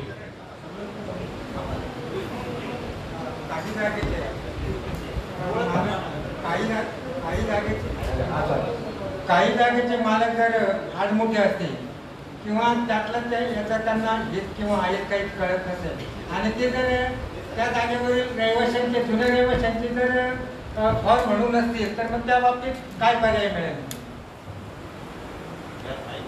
क्लस्टर योजनेमधला कोणताही घटक म्हणजे रहिवासी असतील, ज्यांनी चाळीमधल्या खोल्या बांधल्या ते असतील किंवा जमीन मालक असतील, यांच्यापैकी कोणताही एक घटक जर कधी आडमुठेपणा करत असेल किंवा तो जर कधी डेव्हलपमेंट घेत नसेल आणि क्लस्टर योजना जर कधी महापालिकेकडे दाखल झाली तर महापालिका आयुक्तांना अशा जागा ॲक्वायर करण्याची तरतूद या नियमाद्वारे केलेली आहे. जेणेकरून कोणी माझी जागा आहे मी डेव्हलपमेंट घेणार नाही असा आडमुठेपणा करू नये. जागा मालकांचा प्रश्न निघालाय कारण त्याच्या ॲक्विजिशनमध्ये जागा गेली की नंतर पर्याय राहत नाही. त्यांना फक्त पैशाचा मोबदला किती मिळणार आहे एवढंच फक्त सुप्रीम कोर्टापर्यंत गेलं तरी तो तेच आहे की तुम्ही फक्त मोबदला मिळवा, बाकी जागा तुमच्या ॲक्वायर केली. त्यामुळे असा काही प्रश्न येणार नाही. भविष्यात असा प्रश्न येऊ नये. म्हणजे माझं मत असं आहे की पैशाचं मोल सगळ्यांना माहिती हवं, स्वार्थ सगळ्यांना कळतो. त्यामुळे एकत्र येतील सगळे. असं काही फार मोठा आडमुठेपणा करतील असं वाटत नाही.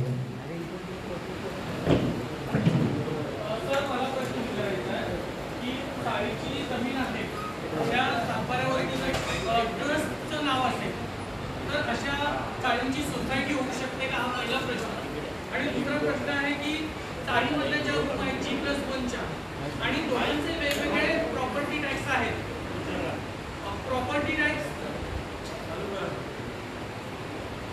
प्रॉपर्टी टॅक्स जर वेगवेगळे असतील तर क्लस्टर डेव्हलपमेंटमध्ये म्हणजे प्रॉपर्टी टॅक्स वेगवेगळे एकाच व्यक्तीची किंवा वेगवेगळ्या व्यक्तींच्या नावावर आहे. तर अशा गोष्टींचा क्लस्टर डेव्हलपमेंटमध्ये म्हणजे फॉर एक्झाम्पल त्यांचा 400 स्क्वेअर फीट होत आहे तर त्याचा बेनिफिट मिळेल का? एक म्हणजे ट्रस्टच्या जागेवरती सोसायटी फॉर्म होते की नाही हा पहिला प्रश्न आहे. सोसायटी ॲक्टमध्ये जमीन मालक कोण आहे ह्याच्यापेक्षा तुम्ही एकत्र येऊन सोसायटी फॉर्म करताय की नाही याला जास्ती महत्त्व आहे. त्यामुळे सोसायटी फॉर्म व्हायला काही हरकत नाही आहे, पहिली बाब. दुसरी बाब झाली की दुमजली झाल्यात म्हणजे चाळीवरती एक मजलावरती चढला आणि त्यामुळे एखादा टॅक्स वेगळ्या नावाने दुसऱ्याचा टॅक्स वेगळ्या नावाने मग त्यांना क्लस्टरमध्ये लाभ घेता येईल की नाही हा दुसरा प्रश्न, बरोबर ना?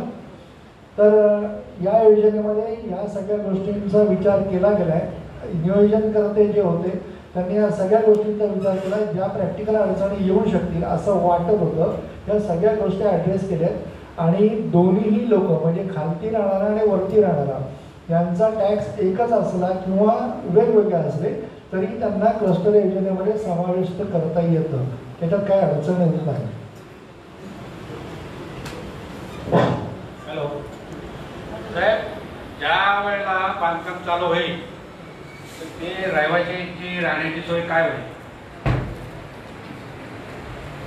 या योजनेमध्ये अजून एक मुद्दा जो माझ्याकडनं सांगायचा राहून गेला होता, बरं झाला जो प्रश्न आला, सगळ्यांच्याच मनातला प्रश्न तुम्ही विचारला आहे.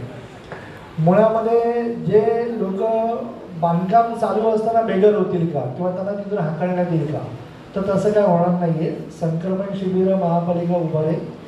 आत्ता जे आपण EWS किंवा LIG मधनं जे बांधकाम देणार आहोत ते पण संक्रमण शिबिरासाठी नंतर वापरलं जाणार आहे.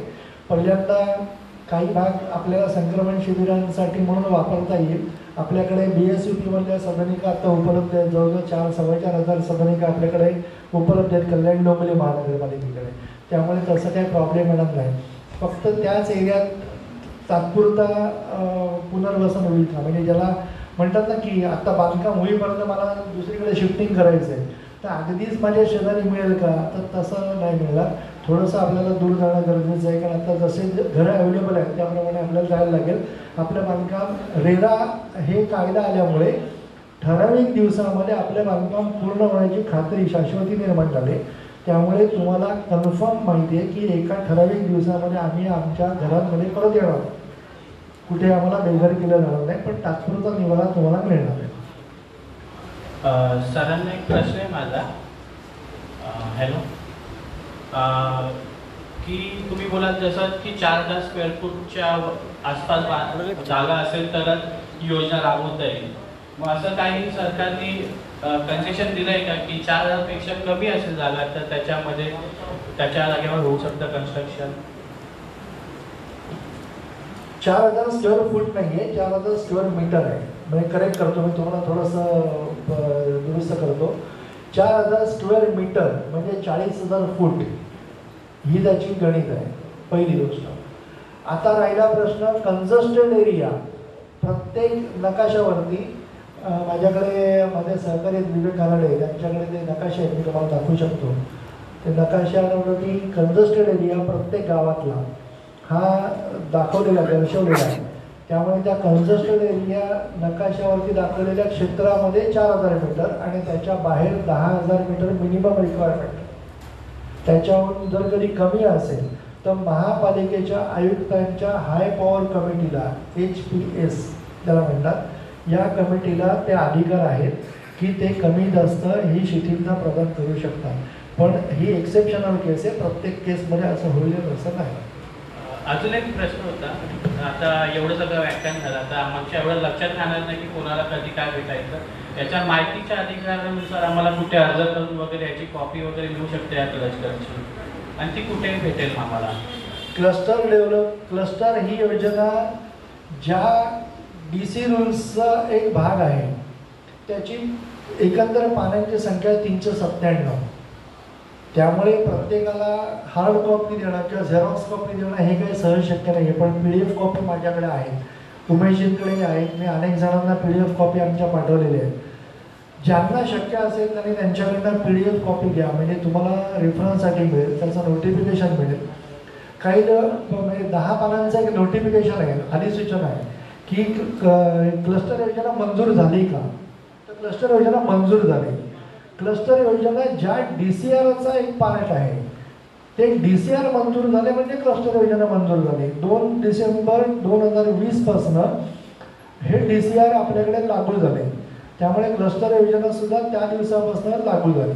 माझ्याकडे एक प्रश्न आला आहे, तो आधी प्रश्न घेतो, मग बाकीचे प्रश्न घेतो.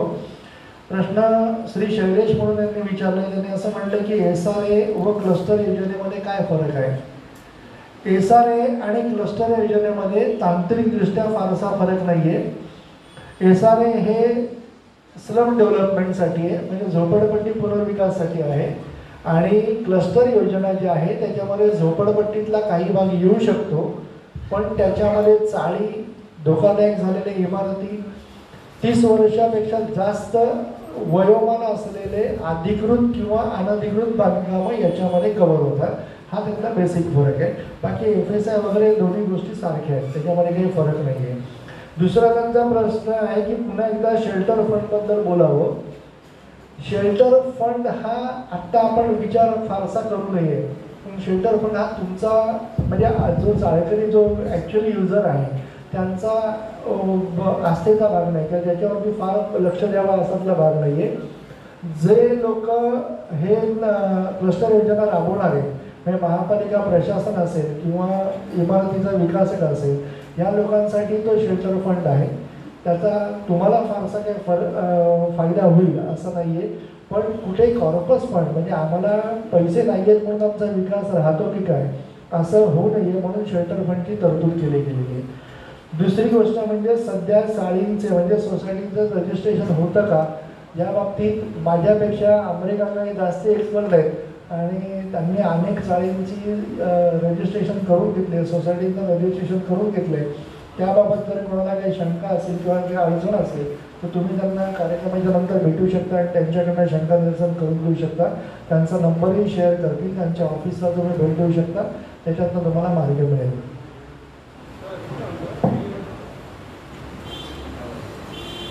ही योजना गावठांसाठी पण आहे का?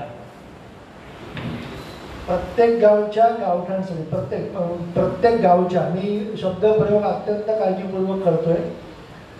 कल्याण डोंबिवली महानगरपालिकेमध्ये 36 गावं आणि कल्याण आणि डोंबिवली काउन्सिल अशा 2 काउन्सिलचा समावेश आहे. त्या प्रत्येक गावातल्या गावठाणाला म्हणजेच कंजस्टेड एरिया दाटीवाटीचं क्षेत्र ज्याला म्हणतो आपण अशा सर्व भागांना ही योजना लागू आहे.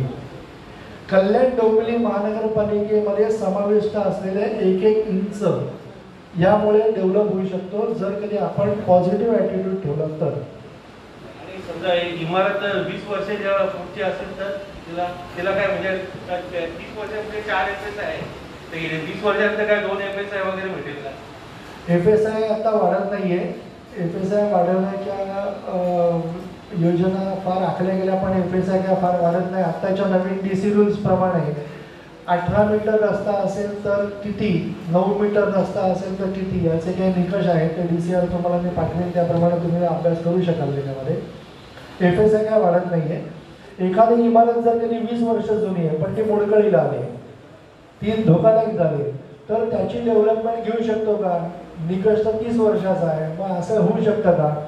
तर त्याच्यासाठी एक कोकण विभागीय आयुक्तांच्या ऑफिसमधले डेप्युटी डायरेक्टर टाउन प्लॅनिंग दर्जाचे एक ग्रस्त म्हणजे एक अधिकारी त्याच्यामध्ये हे आलेले आहेत, त्या कमिटीमध्ये आहेत आणि त्यांच्या अध्यक्षतेखाली कमिटी अशी डिलॅपिडेटेड म्हणजे धोकादायक इमारती ठरवण्याच्या संदर्भातलं एक धोरण आखते आणि 20 वर्ष असोत 15 वर्ष असोत जर ती इमारत किंवा बांधकाम जर कधी मोडकळीला आलेलं असेल खरोखरच तर त्यांना या योजनेमध्ये समाविष्ट करता येतं. ज्या इमारती 4000 मीटरमध्ये किंवा 10,000 मीटरमध्ये आहे परंतु ते आत्ताच काही वर्षापूर्वी बांधले आहेत त्या इमारतींना पुनर्वसनाची किंवा पुनर्विकासाची आत्ता लगेच तातडीची आवश्यकता नाही आहे. अशा इमारतींचं काय करायचं म्हणजे समजा हा आपण प्लॉट समजा घेतलं आणि हे फोटोग्राफर जिथे उभे आहेत त्या ठिकाणी जर कधी इमारत 10 वर्षापूर्वी झालेली आहे क्लस्टर योजनेमध्ये ते समाविष्ट करता येतील का? समाविष्ट करता येईल, फक्त ही बिल्डिंग रिटेन करायला लागेल आणि तसे अधिकार माननीय आयुक्तांना दिलेले. धन्यवाद. नमस्कार सर. हॅलो. मला एक प्रश्न विचारायचा आहे. काही चाळी आणि काही इमारती अशा जुन्या झालेल्या आहेत की जिथे आता त्या पूर्णतः म्हणजे 90% तिथे कोणी राहत नाही. त्यांनी अन्यत्र स्वतःची घरं घेतली स्वतःच्या मालकीची. तर अशा वेळी त्यांना ते मिळेल का म्हणजे या योजनेचा फायदा? कारण की त्यांच्या नावावर 2 घरं होतील तर कायदेशीर काय अडचण येईल का याच्यात? आपल्याकडे घरं किती आहेत याच्यापेक्षा आपले ज्या चाळीतले किंवा इमारतीमधले टेनन्सी राईट्स आहेत म्हणजे भाडेकरूचे हक्क जे आहेत ते अजूनपर्यंत एस्टॅब्लिश झालेत की नाही हे महत्त्वाचं आहे. तुमच्याकडे 2 घरं असली 3 घरं असली क्लस्टरमध्ये घर मिळण्यासाठी तुम्हाला कोणी रोखू शकत नाही, तुम्हाला ते घर मिळणारच आहे. नमस्कार. हा प्रश्न जयेश भीमराव कांबळे यांनी विचारलाय तुम्हाला की ज्याचं घर 1+1 असेल त्यांना सुद्धा 300 फूटच मिळणार का? आम्ही दोन्ही रूमचे टाईल्स भरतो. 300 फूट हे प्रत्येक ऑक्युपंटचा अर्थ काय होतो की खालचं घर 300 फूट वरचं घर 300 फूट अशा स्वरूपाचं मिळणार आहे. कोणालाही शंका नको, आपण बेघर होणार नाही, आपली घरं आपल्याला व्यवस्थित मिळणार आहे.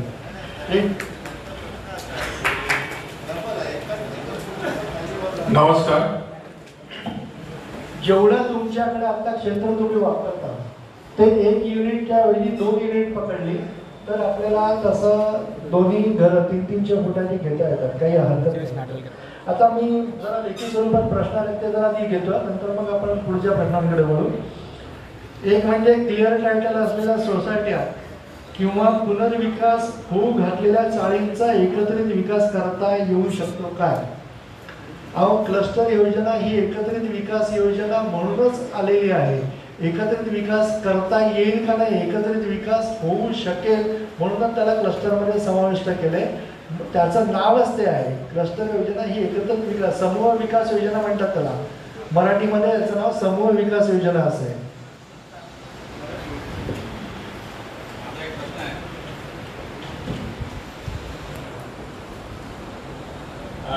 जमिनीचा मालक वेगळा आहे आणि इमल्याचा मालक वेगळा आहे आणि त्यात भाडोत्री आहे.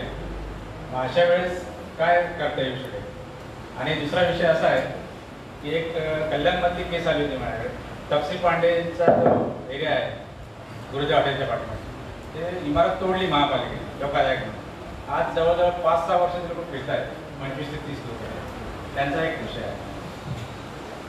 दुसरा विषय जो आहे तपसी पांडे बिल्डिंगचा, अशी बरेच ठिकाणी उदाहरणं आहेत की 5-6 वर्षापूर्वी 10 वर्षापूर्वी इमारती धोकादायक ठरवून महापालिकेने तोडल्या. पण त्यावेळेला हा वाढीव व्यवसाय तुमच्याकडे उपलब्ध नव्हता. त्यामुळे जमीन मालक आणि रहिवासी यांचा समन्वय काय साधला जात नव्हता. त्यामुळे तिथे बांधकाम नव्याने होत नव्हतं आणि त्यामुळे घरं मिळू शकत नव्हती. पण आता या योजनेमध्ये वाढीव बांधकाम मिळाल्यामुळे अशी कोणती अडचण येणार नाही.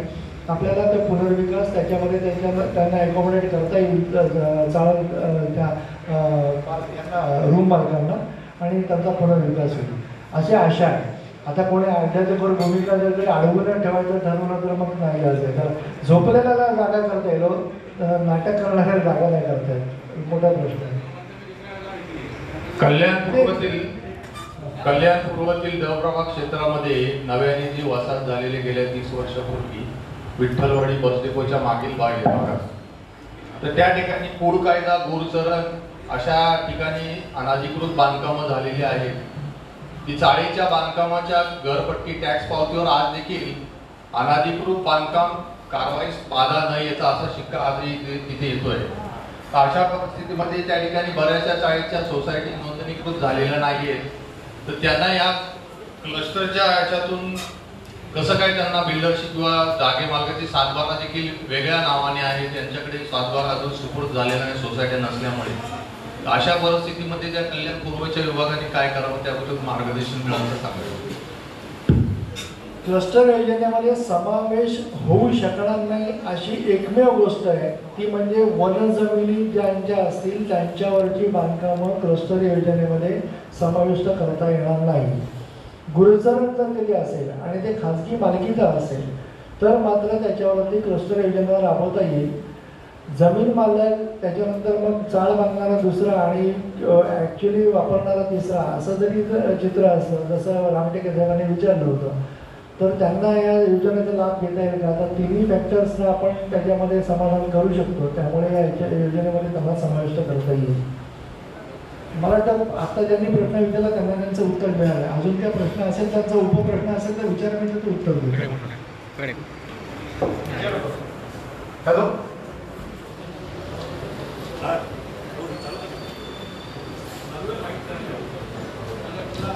हॅलो. आज या ठिकाणी उमेदजी आमरे साहेब आणि मान्यवरांनी आम्हाला योग्य तरी मार्गदर्शन करतात की मी आभार मानण्यासाठी नाही, पण कल्याणमध्ये असं जाणकार व्यक्ती आपल्याला जी माहिती दिली आहे, मी आपल्याला एक प्रश्न विचारू इच्छितो गाडेकर साहेब की वालधुरी नदी व प्रभाग क्षेत्राअंतर्गत जे पूरग्रस्त आहे ह्याच्यासाठी ह्या योजनेचा काही लाभ होऊ शकतो का? पूरग्रस्त भाग आहे, जास्त चाळीचा भाग आहे आणि वालधुरी नदीच्या शेजारी. वालधुरी नदी झाली तसंच कल्याण कोळीवाडा आहे. कल्याण आमचा कोळीवाडा आहे किंवा भोईवाडा आहे. म्हणजे नुसता वालधुरीचा उल्लेख नाही करणार मी. त्या अनुषंगाने जे तुमचा योगीधाम हा परिसर आला किंवा वालधुरीने बाधित झालेला मिलिंद नगर आला, कोळीवाडा आला, भोईवाडा आला, बैल बाजार हा भाग झाला किंवा पदरी पुलात लागून असलेला काही भाग झाला, हे त्यांनी बाधित होतात, यांना याचा फायदा होईल. पण फायदा म्हणजे काय, पूर नियंत्रण रेषा तुम्ही काय बदलत नाही आहात. पूर येणाऱ्या त्या भागामध्ये पाणी येणारच आहे, पण त्या भागा व्यतिरिक्त आपण बांधकाम करून आपलं पुरापासून संरक्षण कसं करता येईल हे प्लॅनिंगचं काम आहे.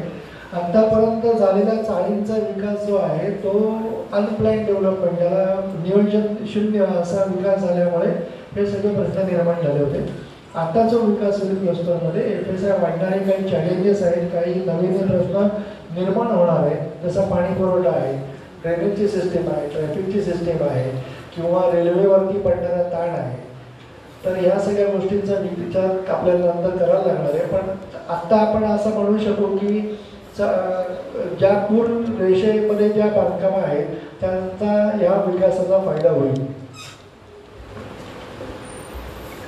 नमस्कार सर. चाळीच्या क्षेत्रावर समजा जर आरक्षण लागू असेल, चाळीच्या क्षेत्रावर कुठलाही आरक्षण, 1 मिनिटासाठी मी आपल्याला मध्ये आलेलो आहे. बरेचसे प्रश्न आजचे व्याख्याते श्रीनिवासजी घाणेकर यांच्याकडे आलेले आहेत आणि ज्यांना आपण प्रमुख अतिथी म्हणून या ठिकाणी बोलवलं होतं, अप्पासाहेब शिंदे. तर हे प्रश्न तोपर्यंत घाणेकर ते वाचतील तोपर्यंत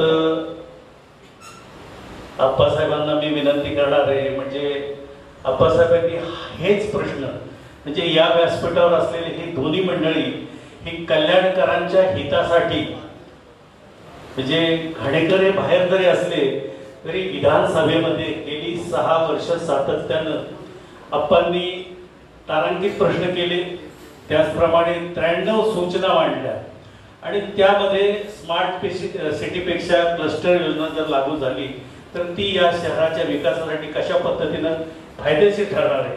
म्हणजे इथल्या सर्वसामान्य नागरिकांच्या हितासाठी अप्पांनी बरेचसे प्रश्न मांडले. रुक्मिणीबाई हॉस्पिटल हे अद्ययावत स्वरूपाचं हवं. मुख्यमंत्र्यांना मे महिन्यामध्ये ते भेटले होते आणि अजय मेहता हे जे चीफ सेक्रेटरी आहेत त्यांनी पण सूचना केल्या, तेव्हा या शहरामध्ये नागरिकांना चांगल्या सुविधा प्राप्त व्हाव्या म्हणून चांगल्या डॉक्टरांची नियुक्ती करा किंवा एका ठोक पगारावरती करा, अशा पद्धतीने केलं. आपण ही मागणी केली होती PPE मध्ये की टिटवाळ्याला जे आयसोलेशन हॉस्पिटल आहे त्या ठिकाणी जर ते PPE दिलं तर मेडिकल क्षेत्रातले लोक त्या ठिकाणी राहून आपल्या शहराला एक चांगला असा विकासात्मक अशा पद्धतीचं काम होऊ शकेल. आप्पांनी या बाबतीमध्ये जे आवाज उठवले म्हणजे सर्वसामान्यांसाठीच उचललेले आणि आप्पांचं जे व्यक्तिमत्व आहे की श्रम ही ज्यांची प्रतिष्ठा, सहकार्य हे ज्यांचं दैवत, सामाजिक बांधिलकी हे ज्यांचं मंदिर आणि सर्वांना मदत करणं आणि विकासासाठी धावणं हे त्यांचं उद्दिष्ट आहे. आमदारकीच्या काळापेक्षा अनेकदा आपण पाहिलं असेल एक सतर्क आणि संवेदनशील अशा पद्धतीचे राजकारणी. गेली 8 वेळा केमिस्ट अँड ड्रगिस्ट असोसिएशनचे ते अध्यक्ष म्हणून पूर्ण भारताचे ते अध्यक्ष आहेत, महाराष्ट्राचे अध्यक्ष आहेत. जोरदार टाळ्या गटामध्ये, कारण 8 वेळा सलग निवडून येणं ही फार मोठी बाब आहे. आणि म्हणून आपण मी विनंती करतो की या ठिकाणी त्यांनी आपले विचार प्रकट करावे.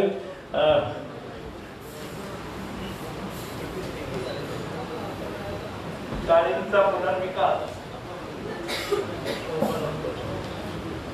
आज चाळींचा पुनर्विकासाचा मार्ग मोकळा झाला. त्या संबंधित आमचे बोरगावकर, उमेश बोरगावकर यांनी हा चांगला संवाद, नागरिक संवाद केला मी म्हणेन आयोजित केला आहे. आणि या प्रसंगी कल्याण कॉर्पोरेशनचं नव्हे तर ठाणे जिल्ह्याचं सर्व नागरी समस्याबद्दल त्यांना अत्यंत चांगली माहिती आहे आणि गेले 15-20 वर्ष त्यासाठी सातत्याने काम करणारे श्रीनिवास घाणेकर स्वतः इथे येऊन तुमच्या प्रश्नाला उत्तर देत आहेत. मला वाटतं हा एक चांगला योग आहे. याबद्दल उमेदचं जोरदार तयारी सादर करा. कल्याण डोंबिवली अशी ही तशी बकालची होतं. कल्याण डोंबिवली किंवा हा ठाणे जिल्हा जो वाढला हा मुळात का वाढला तर मुंबई सारख्या ठिकाणी नोकरी करणारा किंवा तिथे काम करणारा सगळा वर्ग हा आमच्या जिल्ह्यातून नाही. सगळ्यात जास्ती नागरी विकास जो झाला 36% हा ठाणे जिल्ह्यात झाला आणि तो ठाण्याच्या पुढे झाला. आणि त्यामुळे निश्चित आपल्याला अन्न वस्त्र निवारा याची गरज असते आणि त्यातून निवाऱ्याची सोय ज्यांना जशी झाली जशी त्यांनी केली तशी घेतली, त्यामुळे अशी शहरं निर्माण झाली. पण अशी शहरं जेव्हा निर्माण होतात तेव्हा त्याबरोबर नागरी समस्या सुद्धा निर्माण होतात. मग आज आपण बघतो की एखादं मयत झालं तरी ते बाहेर काढणं शक्य होत नाही किंवा एखाद्या ठिकाणाला जर आग लागली तर संपूर्ण तो विभाग जळल्याशिवाय बाकी मार्ग राहत नाही. आज पर्यावरणाचे प्रश्न फार मोठ्या प्रमाणात निर्माण झालेले आहेत आणि मग आपल्याला आज कळतं करोनामध्ये की ऑक्सिजनची आम्हाला किती गरज आहे. जर त्या हवेमध्येच ऑक्सिजन राहिला नाही तर तुम्हाला कुठून मिळेल.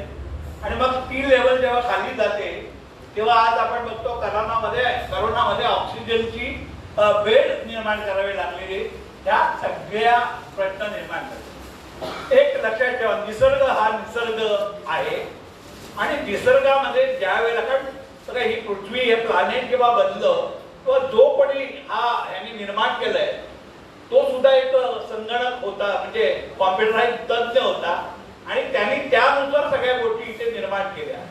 आणि मग त्यानुसार किती माणसं तिथे राहिली पाहिजे, तिथे किती ऑक्सिजन आहे, तिथे किती झाडं पाहिजे, तिथे किती पाणी पाहिजे, तिथे काही सुविधा ह्या सगळ्या ठरलेल्या आहेत. आणि जेव्हा त्याचं आपण हे उल्लंघन झालं त्यावेळेला हे प्रश्न निर्माण झाले आणि आज आपण त्याच्या संबंधी इथे चर्चा करतोय. गेले 10-12 वर्ष मी सातत्याने सर्व पेपर वाचत असताना ठाणेकरांनी फार मोठं काम केलं. मी 6 वर्ष विधान परिषदेमध्ये एक सदस्य म्हणून कल्याणच्या सगळ्या विकासाच्या गोष्टीवर लढलो आणि त्याची बरीचशी माहिती किंबहुना सगळीच माहिती माननीय श्रीनिवास घाणेकर हे मला सातत्याने देत होते. याबद्दल मी त्यांचे जाहीर आभार मानतो. आणि आज खरोखर या क्लस्टर डेव्हलपमेंटचं आज आपल्याला गरज आहे कल्याण कॉर्पोरेशन मध्ये. आणि यामध्ये त्यांनी जे सांगितलं की कोणी या संबंधी पहिल्यांदा तुम्हाला जो काही विचार करायचा आहे हा सकारात्मक विचार नीट तुम्ही करावं. मग ते मालक असतील, ते भाडोत्री असतील, ते कोणी असेल त्यांनी करावं. मी तुम्हाला सगळ्याच लोकांना विनंती करेन, महानगरपालिकेची निवडणूक लवकरच येते आणि अशा वेळेला तुम्ही सुद्धा निवडून देतो तिथे मांडेल. आज कल्याणचा विकास का झाला नाही याची जर आपण मीमांसा केली तर आपण बघतो की काही ठराविक लोक केवळ पैशाच्या मागे लागून, केवळ भ्रष्टाचाराच्या मागे लागून आणि ही सत्य कशी आणि ती सुधारणं गरजेचं आहे. आणि मला वाटतं तुम्ही सगळे सुज्ञ झालात. आणि आज जी काही मंडळी यांनी 40-50 वर्षापूर्वी चाळी घेतल्या त्यांना सुद्धा 2-2 मुलं झाली, 3-3 मुलं झाली आणि प्रत्येकाला मध्ये झोपडपट्टी असेल तिथे सुद्धा त्याला घराची आवश्यकता आहे. आणि मला वाटतं फार मोठा निर्णय महाआघाडीने घेतलाय आणि यासाठी सातत्याने मी सुद्धा पण माझ्या आधी सुद्धा बऱ्याच लोकांनी याच्यावरती मागणी केली आणि या महाआघाडीने ते दिलंय. आणि मला वाटतं घाणेकरांना मी विनंती करेल, आज तुम्ही एक चांगला माहिती इथे लोकांना देताय आणि याची अजूनही माहिती आपण मी आमच्या पत्रकार मंडळी जे इथे हजर आहेत त्यांना विनंती करेन की आपण यांची मुलाखत घ्यावी. सर्व पेपरमध्ये ही माहिती आली पाहिजे, ती प्रत्येक माणसापर्यंत पोहोचली पाहिजे, त्याला आपले अधिकार कळले पाहिजे आणि त्या अधिकाराचा फायदा त्यांनी घ्यायला पाहिजे. आणि इथे हजर असलेले जे समाजसेवक आहेत त्यांना मी सांगेल की अशा लोकांना जाऊन तुम्ही मदत करा आणि त्यासाठी सर्वतोपरी मदत त्यांना व्हायला पाहिजे. मी राष्ट्रवादी पक्षाचा अध्यक्ष म्हणून किंवा एक केमिस्ट संघटनेचा अध्यक्ष म्हणून तुम्हाला जाहीर आश्वासन देतो की कुठल्याही प्रकारची कायदेशीर माहिती तुम्हाला पाहिजे असेल किंवा तुम्हाला काही संरक्षण पाहिजे असेल तर मी ती तुम्हाला संपूर्णपणे मोफत देईन आणि तशा प्रकारचे कायदेबंदी तुम्हाला उभे करतील आणि ती तुम्हाला मदत करतील. पण मला वाटतं कायद्याच्या कचाट्यामध्ये न जाताना लोकांनी एकत्र बसून आपले प्रॉब्लेम सॉल्व्ह केले पाहिजे आणि तीच खरी आजची गरज आहे. आपण 10 लोकांना एकत्रित करून 10 प्रॉब्लेम निर्माण करतो आणि प्रत्येक जण असं होणार नाही. त्या क्लस्टरमध्ये सुद्धा लाभ घेणारे लोक निर्माण होतील, ते तुम्हाला प्रॉब्लेममध्ये टाकतील पण हे सुद्धा होईल. पण याचा अभ्यास व्हायला पाहिजे. आणि मला वाटतं प्रत्येक टाळकऱ्यांनी जर ठरवलं, त्यांनी जी उत्तरं दिलं, तर मला वाटतं 99% लोकांना याचा लाभ मिळू शकतो आणि तो आपण घेणं गरजेचं आहे. आणि कुठेतरी चांगले रस्ते, चांगलं आपला स्वच्छतेचं हायजेनिक असलं पाहिजे, आपला विभाग हा स्वच्छ असला पाहिजे, कुडा कचरा तिथे नको आहे आणि पाणी चांगलं मिळालं पाहिजे, हवा चांगली मिळाली पाहिजे, झाडं चांगली लागली पाहिजेत. आणि हे सगळं केवळ क्लस्टरच्या माध्यमातून होऊ शकतं आणि आपल्याला मोकळी जागा मिळू शकते. त्यामुळे मी एवढंच आजच्या प्रसंगी सांगेन की आज जे कोणी इथे तुम्ही सगळे नागरिक हजर आहात त्यांनी याचा जरूर फायदा घ्यावा. आणि घाणेकर साहेब, मी स्वतः उमेश आणि आम्ही बसलेली सगळी मंडळी जी मदत तुम्हाला पाहिजे ती आम्ही तुम्हाला मोफत देण्याची व्यवस्था करू, एवढंच आश्वासन देतो आणि सांगतो. नमस्कार. धन्यवाद अप्पा. आपण अतिशय चांगली बाब आपल्या निदर्शनास आली. अप्पा, तुम्ही आणि त्यांचे वडील 7 वर्ष कल्याण नगरपालिकेमध्ये नगरसेवक होतात, बरोबर आहे ना? अप्पा निवडून आले होते, बंडू घाणेकर, कर्नल बंडू घाणेकर. तर अप्पांनी जो काही आपल्याला आता संदेश दिलेला आहे अतिशय महत्वाचा आहे आणि अप्पा जे बोलतात ते करतात. अप्पांसाठी जोरदार टाळ्या पुन्हा एकदा वाजल्या पाहिजे. कारण काय, सामाजिक सेवेचा वसा हा अप्पांचा म्हणजे एक चांगला असा गुण आहे आणि अप्पा त्यासाठी लढतात. आता मी पुन्हा आपल्यामध्ये येत नाही, घाणेकरांना विनंती करतो की त्यांनी या ठिकाणी प्रश्नाची उत्तर द्यावी. एक प्रश्न घेतोय, बरेच प्रश्न आहेत, लवकर आवडायचा प्रयत्न करतो. गणेश जाधव विचारत आहेत की 30 वर्षापुढील रहिवाशांना या योजनेत समावेश करण्यासाठी काय कागदपत्र किंवा पुरावा असावा लागेल.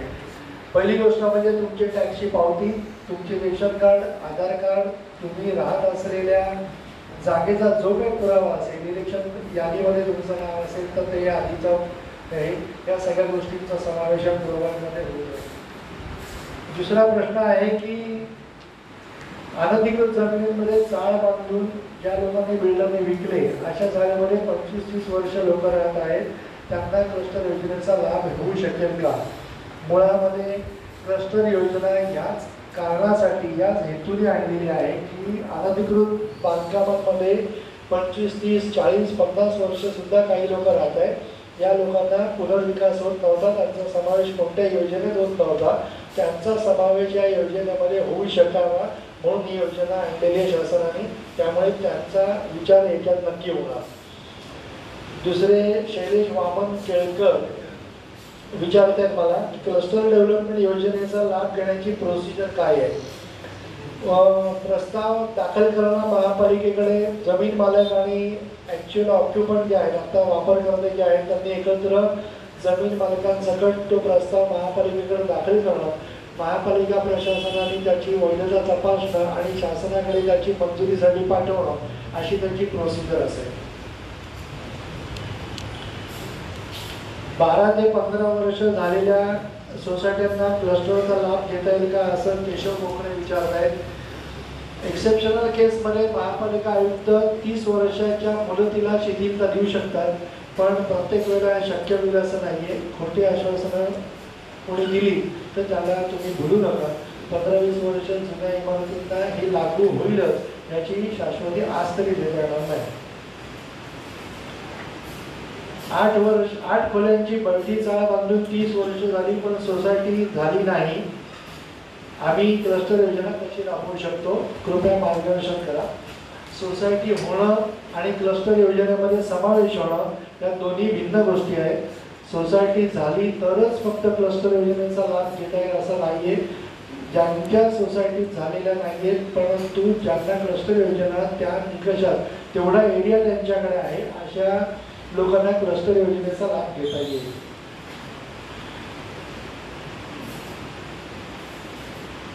एकविरा सोसायटी ही 1983ची आहे. आता जागा मालकांनी बिल्डरशी व्यवहार करून आम्हाला विश्वासाने त्याचा व्यवहार केला आहे. या सर्व सभासदांना याचा काही लाभ नाही. यांचा काही मोबदला मिळेल का? जर कधी कंजेस्टेड एरियामध्ये आपण असाल तर 4000 मीटर नाहीतर 10,000 मीटर एवढं क्षेत्र तुम्ही एकत्र करा. आपण क्लस्टरिंगची योजना आपल्या भागात राबवून तुम्हाला पुनर्वसन कसं मिळेल, मोबदला म्हणण्यापेक्षा पुनर्वसन कसं मिळेल, तिथे घर कसं मिळेल याची आपण व्यवस्था करू शकतो.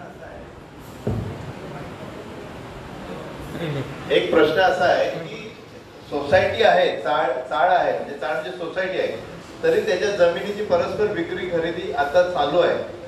तर याच्यामुळे क्लस्टरवर काय परिणाम होणार आहे का? 2 डिसेंबर 2020 या तारखेला जे त्या जागेचा वापर करत होते किंवा ज्यांचे मालकी हक्क त्या ठिकाणी एस्टॅब्लिश झाले, म्हणजे खरेदी खत झालंय किंवा ते त्या जागेमध्ये राहत आहेत, त्यांचं मगाशी सांगितल्याप्रमाणे कागदपत्रांचे पुरावे त्यांच्याकडे आहेत, अशा सगळ्या लोकांना यांचा फायदा होणार आहे. जमीन विक्री होत नाहीये, जमिनीवरच्या चाळींच्या खोल्या विकल्या जात आहेत. त्याचा क्लस्टर योजना राबवण्याशी तसा काही संबंध नाहीये. ऑक्युपंट बदलेल, म्हणजे श्रीनाथ घराण्याच्या जागी कदाचित उमेश बोरगावकर येतील, पण क्लस्टर योजना राबवली जाईल.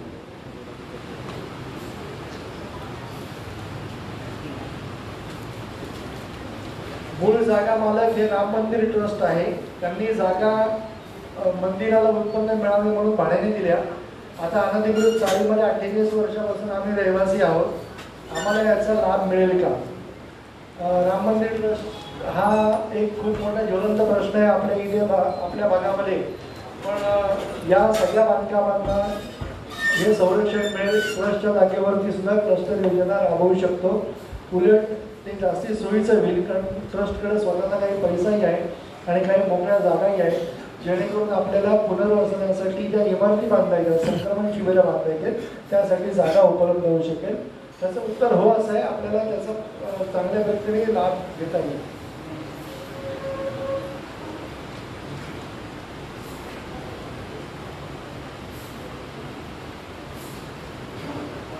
सोसायटी रजिस्टर झालेली आहे पण ती रिन्यू केलेली नाही आहे. मी मला वाटतं याच्या अगोदरच्या प्रश्नामध्ये सांगितलं की सोसायटी झालीच पाहिजे अशी काही सक्ती नाही आहे. त्याच्या व्यतिरिक्त सुद्धा आपल्याला ही योजना राबवता येईल. त्यामुळे रिन्यू करण्याचा प्रयत्न करा. नाही झाला म्हणून काही निराश होण्याचं काही कारण नाही. आपल्याला त्याच्यामध्ये लाभ घेता येईल.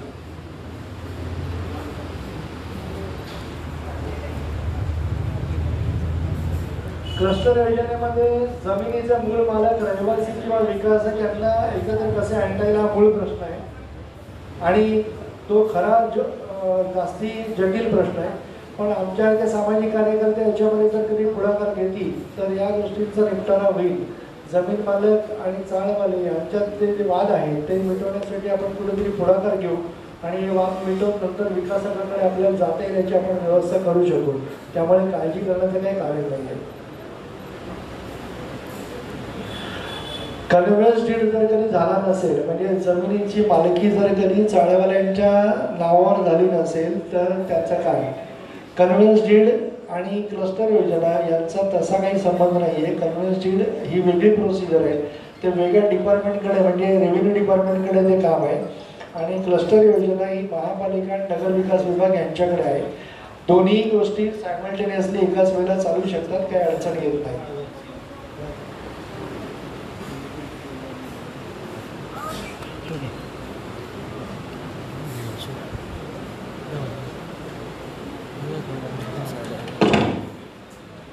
माझं घर एका चाळीत आहे. तिथे मला घर भाड्याची पावती आहे. पण विकास झाल्यानंतर मला घर आणि दुकान दोन्ही पाहिजे. याच्यासाठी काही योजना आहे का? नाही, तशी अजून काही योजना नाही आहे. आपल्याकडे जर घर असेल तर घर मिळेल, दुकान असेल तर दुकान मिळेल आणि दोन्ही असेल तर दोन्ही मिळेल.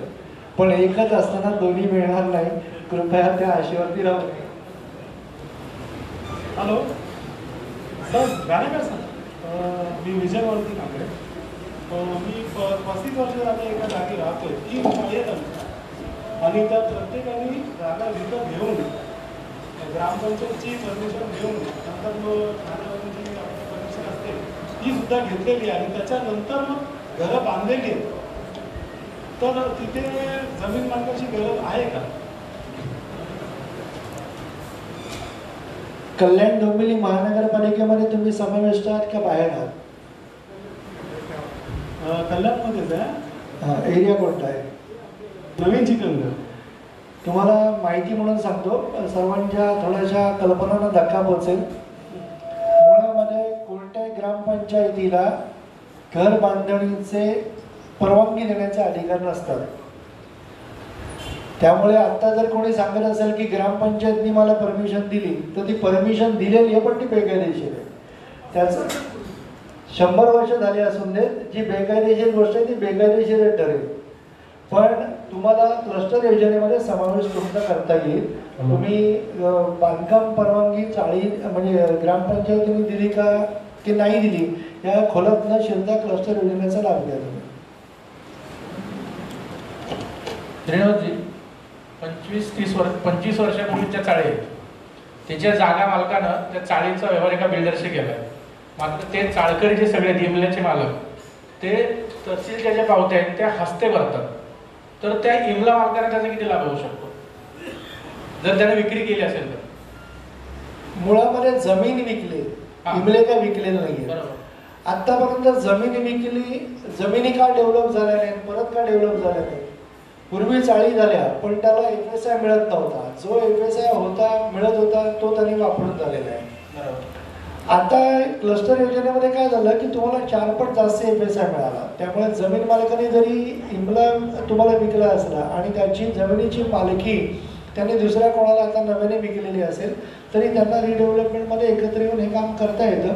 आणि पैसा म्हणजे ज्या आर्थिक बाजू ज्याला म्हणतात या सगळ्यांना समजतं. त्यामुळे कोणाचा किती फायदा आहे, बिल्डरला किती फायदा आहे, जमीन मालकाला किती फायदा आहे, प्रत्येकाला प्रत्येकाचे गणित माहिती.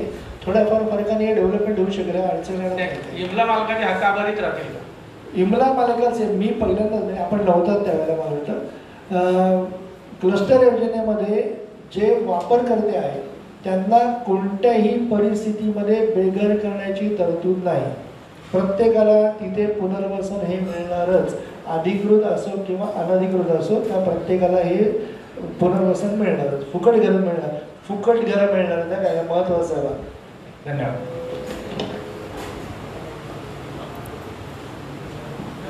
इथले प्रश्न घेऊ जरा थोडेसे.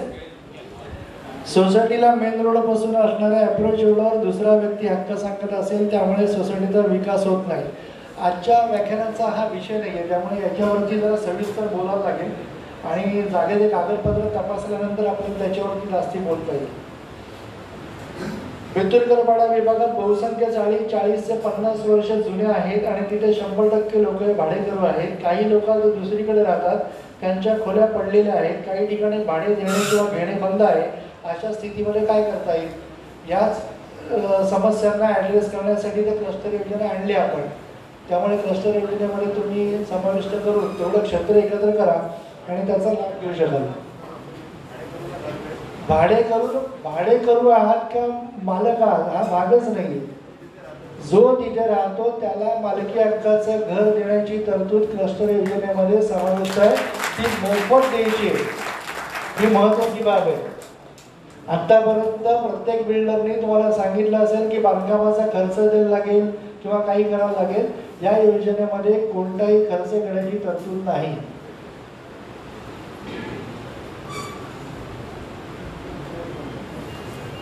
सोसायटी रजिस्टर आहे पण 15 फुटाचा रस्ता नाही. फार महत्त्वाचा प्रश्न नाही आहे. त्याच्यावरती खूप नवीन योजना आलेल्या आहेत आता की रस्ता नसेल तर पुढच्या लोकांकडनं रस्ता कसा घ्यायचा किंवा महापालिकेमधनं त्याला अप्रोच रोड कसा मिळेल याच्यासाठी बऱ्याच योजना आहेत. आणि तुम्ही जर सगळं एकत्र येत असाल आणि रस्त्याच्या बाजूची जर कधी जागा तुम्हाला डेव्हलपमेंटमध्ये मिळत असेल तर क्लस्टर योजनेमध्ये मागच्या प्लॉटला सुद्धा हा सगळ्यांचा फायदा होणारच आहे. त्यामुळे त्याची काळजी करण्याचं काही कारण नाही. फार बेसिक प्रश्न आहे तो. अगदी सहज सुटू शकेल असा आहे. मला एक प्रश्न विचारायचा होता.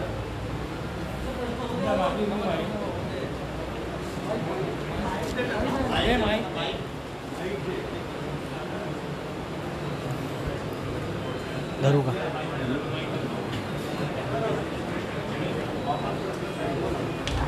काढायला लागते. हॅलो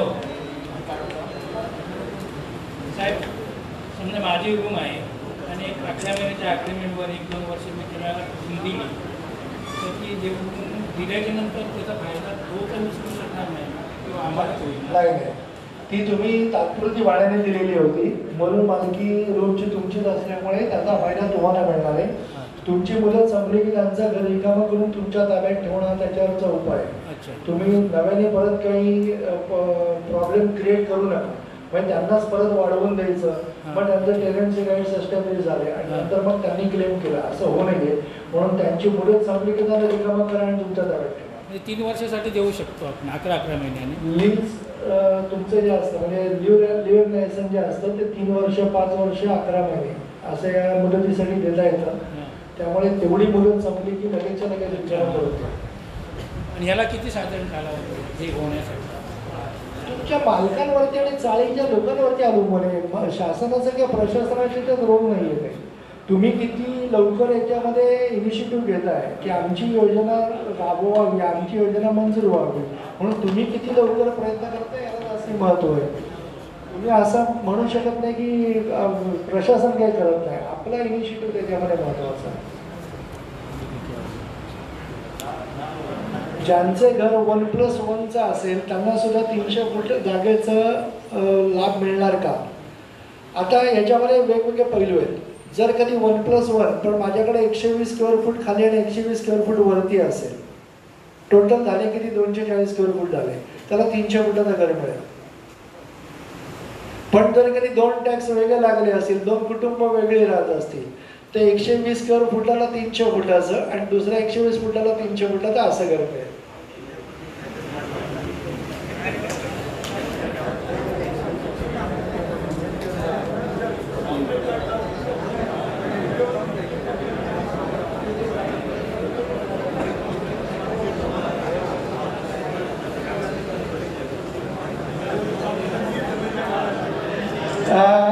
याच्यामध्ये एक महत्त्वाचा प्रश्न आलाय की वन जमिनींवरती क्लस्टर योजना लागू होणार नाही, पण म्हाडाच्या जमिनींवरती आम्ही आहोत, तर आम्हाला ही सरकारी जमीन असली तर आम्हाला क्लस्टर योजनेचा लाभ देता येईल का?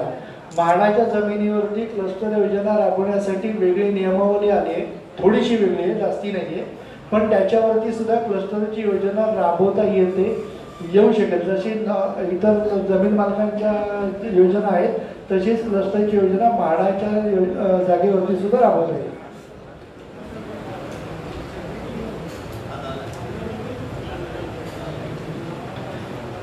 आपले जे आयोजक आहेत उमेश बोरगावकर यांना आपण संपर्क साधा. क्लस्टर योजनेची 397 पानं म्हणजे युनिफाईड DCR UDCPR ज्याला म्हणतात त्याची 397 पानं आणि 10 पानांचं नोटिफिकेशन हे नंतर मग ते PDF स्वरूपामध्ये आपल्याला ट्रान्सफर करतील या नंबरवरती. या नंबरवरती त्यांना ट्रान्सफर करा असं माझी विनंती आहे.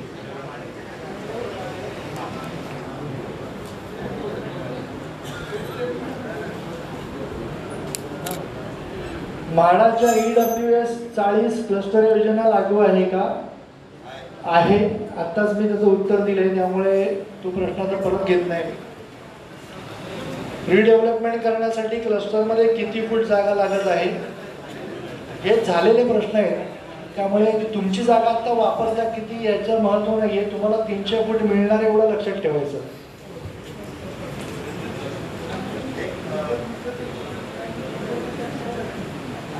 हॅलो, एक अशी सूचना होती की रिझर्वेशनचा प्लॉट आहे, रिझर्वेशन आहे शाळेचं किंवा गार्डनचा, तिथे सोसायटी किंवा घरा अनधिकृत बांधकाम आहे, तर त्यांना या योजनेमध्ये येता येईल का? रिझर्वेशनच्या जागांवरती फार महत्त्वाचा आणि घ्यायलाच पाहिजे असा प्रश्न आहे. जी अनबिल्डेबल रिझर्वेशन आहे, अनबिल्डेबलचा अर्थ असा असतो की गार्डन रिझर्वेशन आहे, प्लेग्राऊंड आहे किंवा तुमचं तरण तलाव आहे, ज्याचा कोणता व्यापारी उपयोग होऊ शकत नाही, असे अनबिल्डेबल रिझर्वेशन असतील तर काय करायचं? त्यावर झालेली अनधिकृत बांधकामं कशी काय तुम्ही अकोमोडेट करा?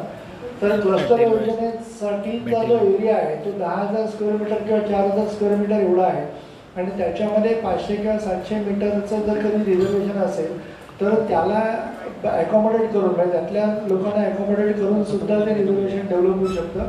त्यामुळे रिझर्वेशन प्लॉटवरती असलेल्या लोकांना सुद्धा याचा लाभ नक्की घेता येईल. एक प्रश्न असा होता मिलिंद सोपारकर, 4,000 स्क्वेअर फीट जागा नसेल तर त्यांचा विचार प्रशासन करणार आहे का? 4,000 स्क्वेअर फूट जागा नाही आहे मुळामध्ये, 4,000 स्क्वेअर मीटर आहे. 4,000 स्क्वेअर फूट आणि 4,000 मीटर याच्यामध्ये 10 पटीचा फरक आहे.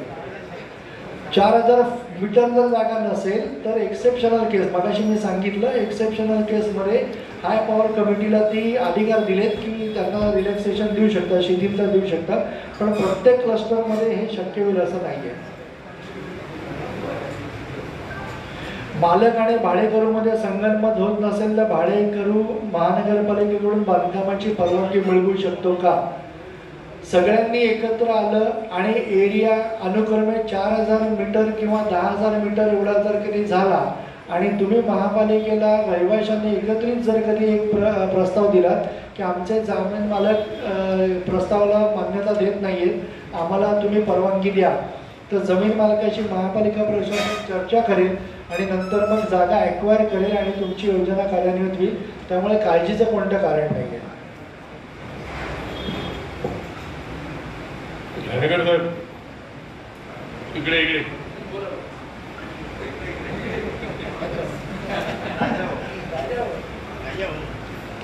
माझा प्रश्न असा आहे, मी एका चाळीमध्ये राहतो,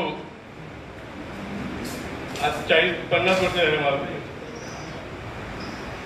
त्या चाळीमध्ये मालकाची फक्त जमीन, बाकी वरचा इथला आमचा आहे.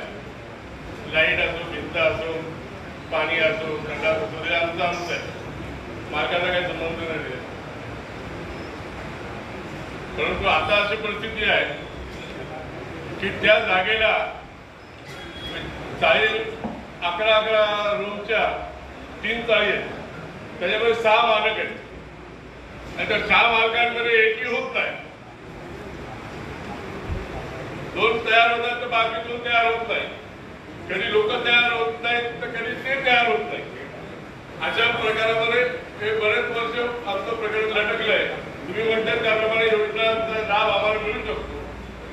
प्रश्न असा आहे की तो लाभ मिळवण्यासाठी जेवढे आम्हाला गरज आहे तेवढीच त्या मालकाला पण आमचं आवश्यक आहे, पण त्या दुर्दैवाने त्या मालकाला तेवढी आवश्यकता वाटत नाही. तर त्या केसमध्ये आपण त्याच्यावर काही दबाव वगैरे आणू शकतो का?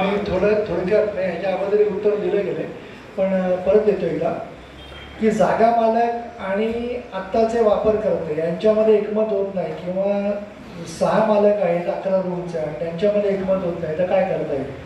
आत्तापर्यंत काय झालं होतं की FSI त्या चाळींचा पूर्ण वापरला गेला होता, त्या जागेचा FSI पूर्ण वापरला गेला होता. त्यामुळे नव्याने जर कधी पुनर्विकास करायचा झाला तर खिशातनं पैसे कोण टाकणार, म्हणून ते एकमत होत नव्हतं. पण या याच्यामध्ये आता FSI झालाय 4 क्लस्टर योजनेमध्ये आणि प्रत्येकाला आपापल्या आर्थिक हितसंबंध व्यवस्थित कळतात. त्यामुळे कोणी तयार होणार नाही अशी परिस्थिती नाही आहे. उलट हिरिरीने भाग घेतील जमीन मालक आणि लवकरात लवकर क्लस्टर योजना आपल्या जमिनीवर येईल याच्यासाठी प्रयत्न करतील असं मला नक्की वाटतं. फक्त त्यांना समजून सांगणं गरजेचं आहे. ज्या ठिकाणी अडचणी त्या ठिकाणी आमच्यासारखे सामाजिक कार्यकर्ते थोडासा पुढाकार केला, आपणही पुढाकार केला, त्याच्यामधनं मार्ग निघेल. काय अडचण येईल असं वाटत नाही. ठीक आहे, मिळेल, अगदी मी मगाशी म्हटलं त्याप्रमाणे की झोपलेल्याला मी जागा करू शकेल, पण ज्यांनी सोबत घेतला असेल त्याला जागा करणं फार कठीण आहे.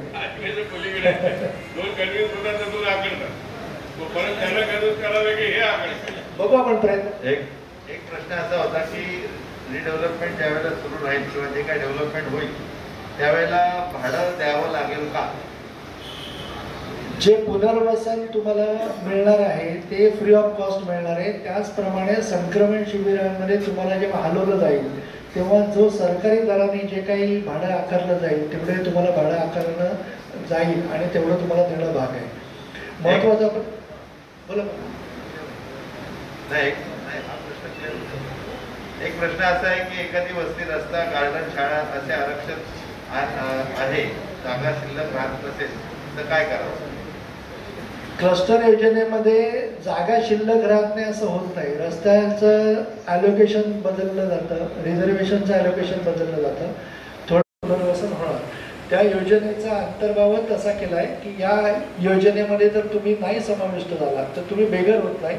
तुम्हाला शेजाऱ्याच्या दुसऱ्या योजनेमध्ये समाविष्ट करून तुमचं पुनर्वसन केलं जातं. तशी तरतूद या कायद्यामध्ये केलेली आहे. एक प्रश्न असा आला आहे की त्याचं राहतं घर 400 स्क्वेअर फीट कार्पेट आहे, तर त्याला क्लस्टरमध्ये 300 स्क्वेअर फीटचं कार्पेट मिळणार आहे.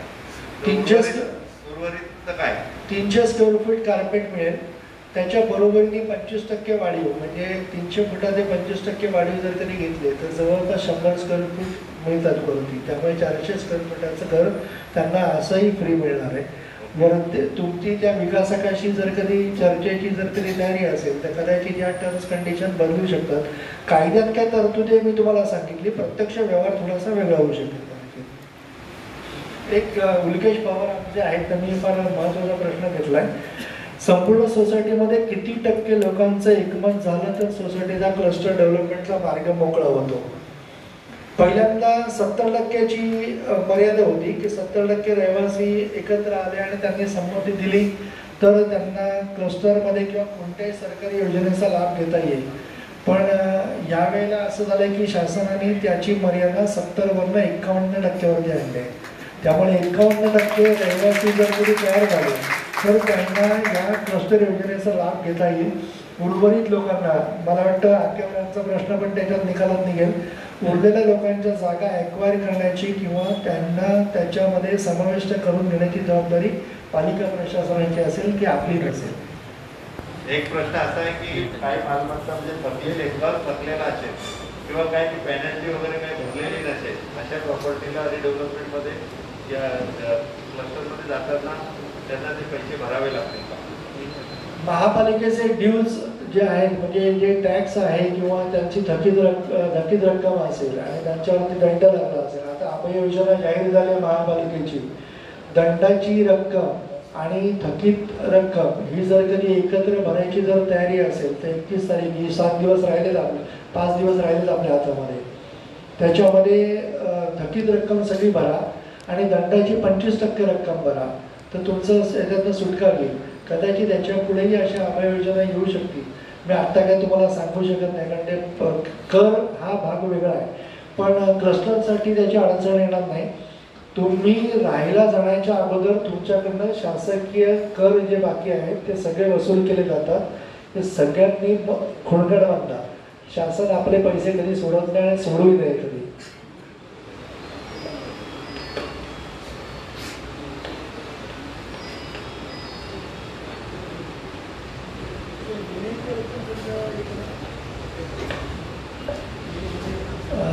आता एक प्रश्न आहे अशोक शिंदे JMB सोसायटीमधनं की 1994च्या दरम्यान रजिस्टर झाले आमची सोसायटी आणि 26 वर्ष झाले, तर 30 वर्षाची मुदत आमची होत नाही आहे, तर आम्हाला याच्यातनं फायदा घेता येईल का?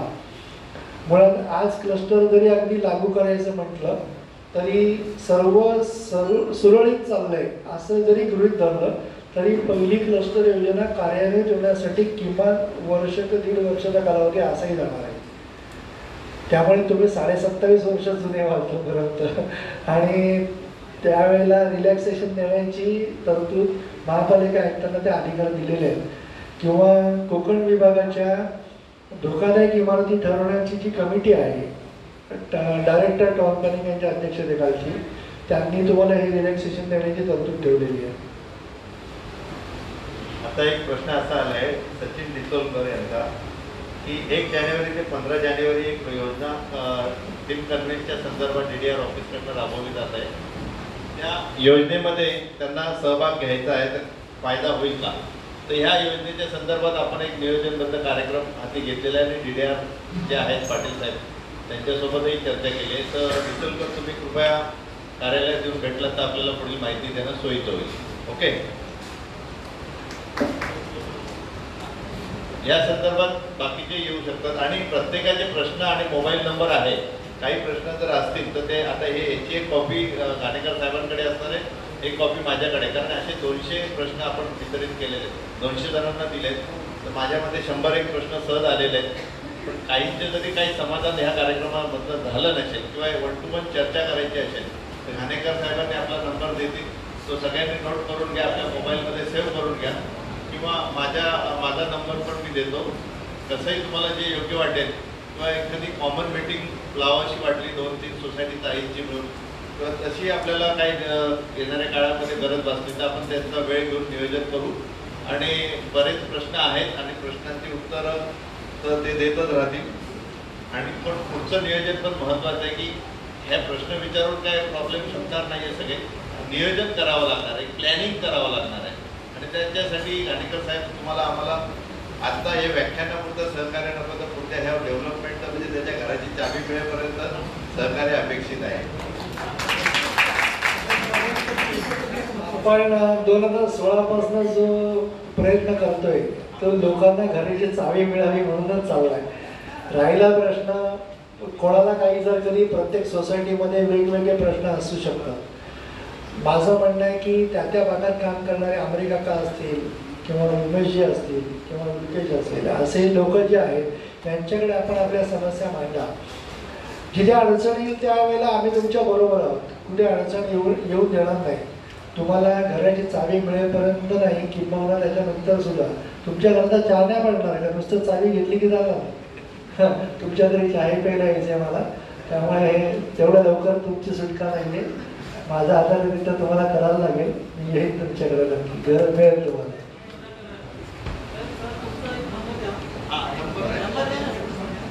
हा नंबर देतो घाणेकर साहेबांना तेच नंबर देत आहे. माझा नंबर लिहून घ्या. ईमेल आयडी वगैरे काय असेल तेही देतो. माझा नंबर आणि ईमेल आयडी लिहून घ्या. फक्त प्रत्येक वेळेला कॉल प्रत्येक वेळेला शक्य होत नाही. दिवसात साधारण 110 ते 120 कॉल मी घेतो आत्ताही. आता तुम्हाला नंबर दिल्यानंतर कदाचित त्याची संख्या 150च्या वरती जाईल आणि तेवढं बोलणं शक्य होत नाही. संध्याकाळी डोकं दुखायला लागतं. तर कृपया मेसेज करा. शक्यतो मी सगळ्यांना उत्तर द्यायचा प्रयत्न करतो. शक्यतो 99%. माझा नंबर आहे 922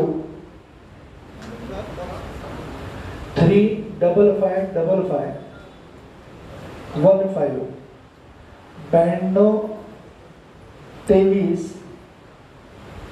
55 55 15.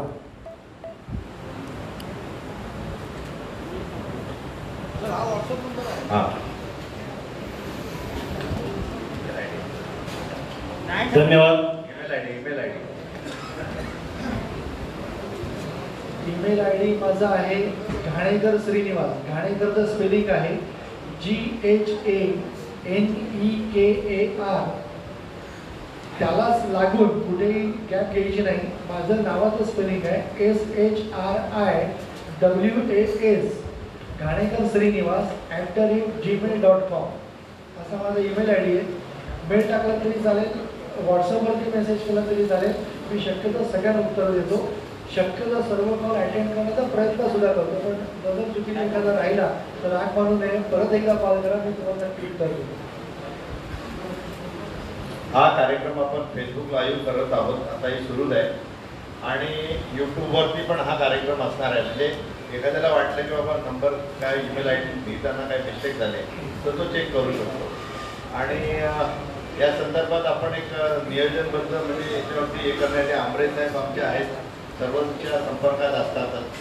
तर कोणताही काय इतरही काय तुमचे काही प्रश्न असतील तर तुम्ही कार्यालयात या. याच्याबाबत सर्व माहिती तुम्हाला मिळेल. आणि जर का काही कॉमन प्रश्न असतील तर आपण घाणेकर साहेबांची वेळ घेऊन कार्यालयातच एक छोटी मिटिंग लावू शकतो. 20-25 जण बसू शकतात एवढं कार्यालय आहे. तर तेही आपण येणाऱ्या काळात नियोजन करू. बोलवून घेऊ. हां अशोक घोडके यांचा जो आहे क्लस्टर योजनेच्या संदर्भात असलेली PDF फाईल वरील मोबाईलवर व्हॉट्सअप ही विनंती आहे. तुम्हाला हे मिळून जाईल माझ्याकडे. धन्यवाद. आणि यानंतर ज्यांनी हा कार्यक्रम आयोजित केला ज्यांच्यामुळं आपल्याला हे चांगल्या पद्धतीचं ज्ञान प्राप्त झालं ते आयोजक उमेशजी बोरगावकर, माजी नगरसेवक आणि अध्यक्ष खडकपाडा व्यापारी रहिवासी संघटना यांचा सत्कार Kalyan Cooperative Housing Society Association Limited चे खजिनदार सुर्वे साहेब हे करतील अशी मी विनंती करतो. आणि पुन्हा एकदा मी या ठिकाणी श्रीनिवास घाणेकरजी आणि आप्पासाहेब शिंदे यांनी ज्या पद्धतीनं सामाजिक सेवेचं पर्व हे लक्षात ठेवून कल्याणकरांसाठी हितावं अशा योजना गेली अनेक वर्ष कार्यरत आहेत.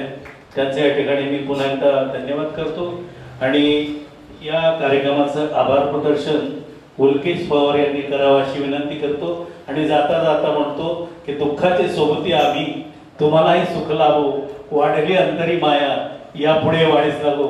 मी प्रदीप जगताप या ठिकाणी थांबतो. उल्केश पवारांनी आभार प्रदर्शन करा.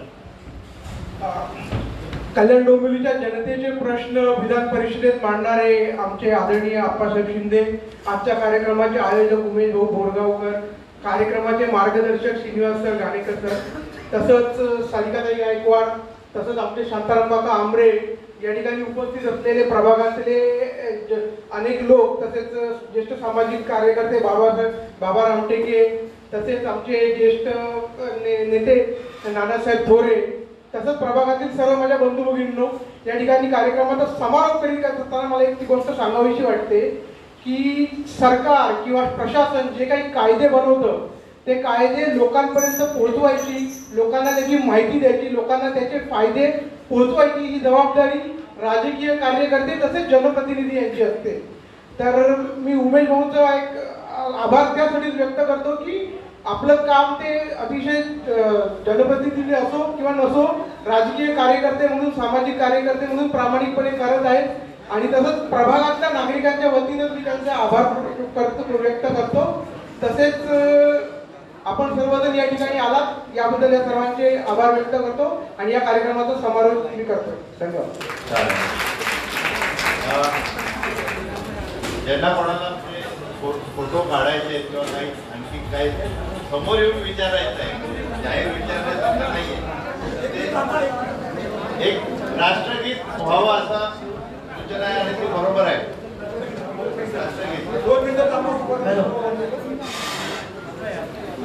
राष्ट्रगीत निकाल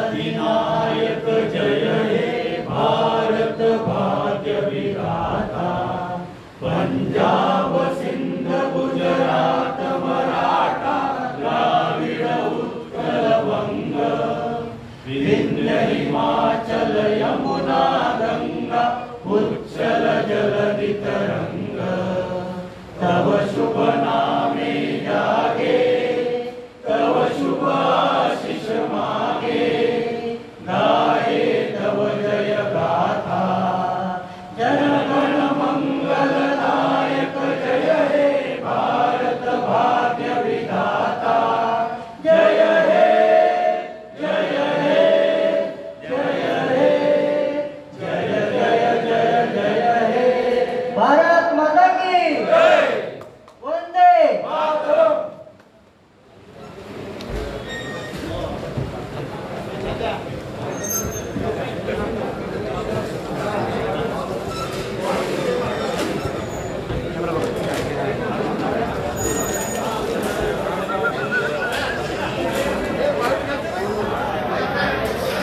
एक पत्रकारांकडनं सूचना आहे.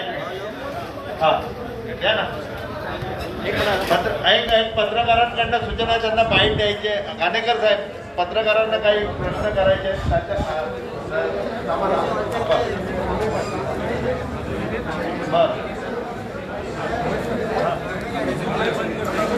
हा या ठिकाणी जे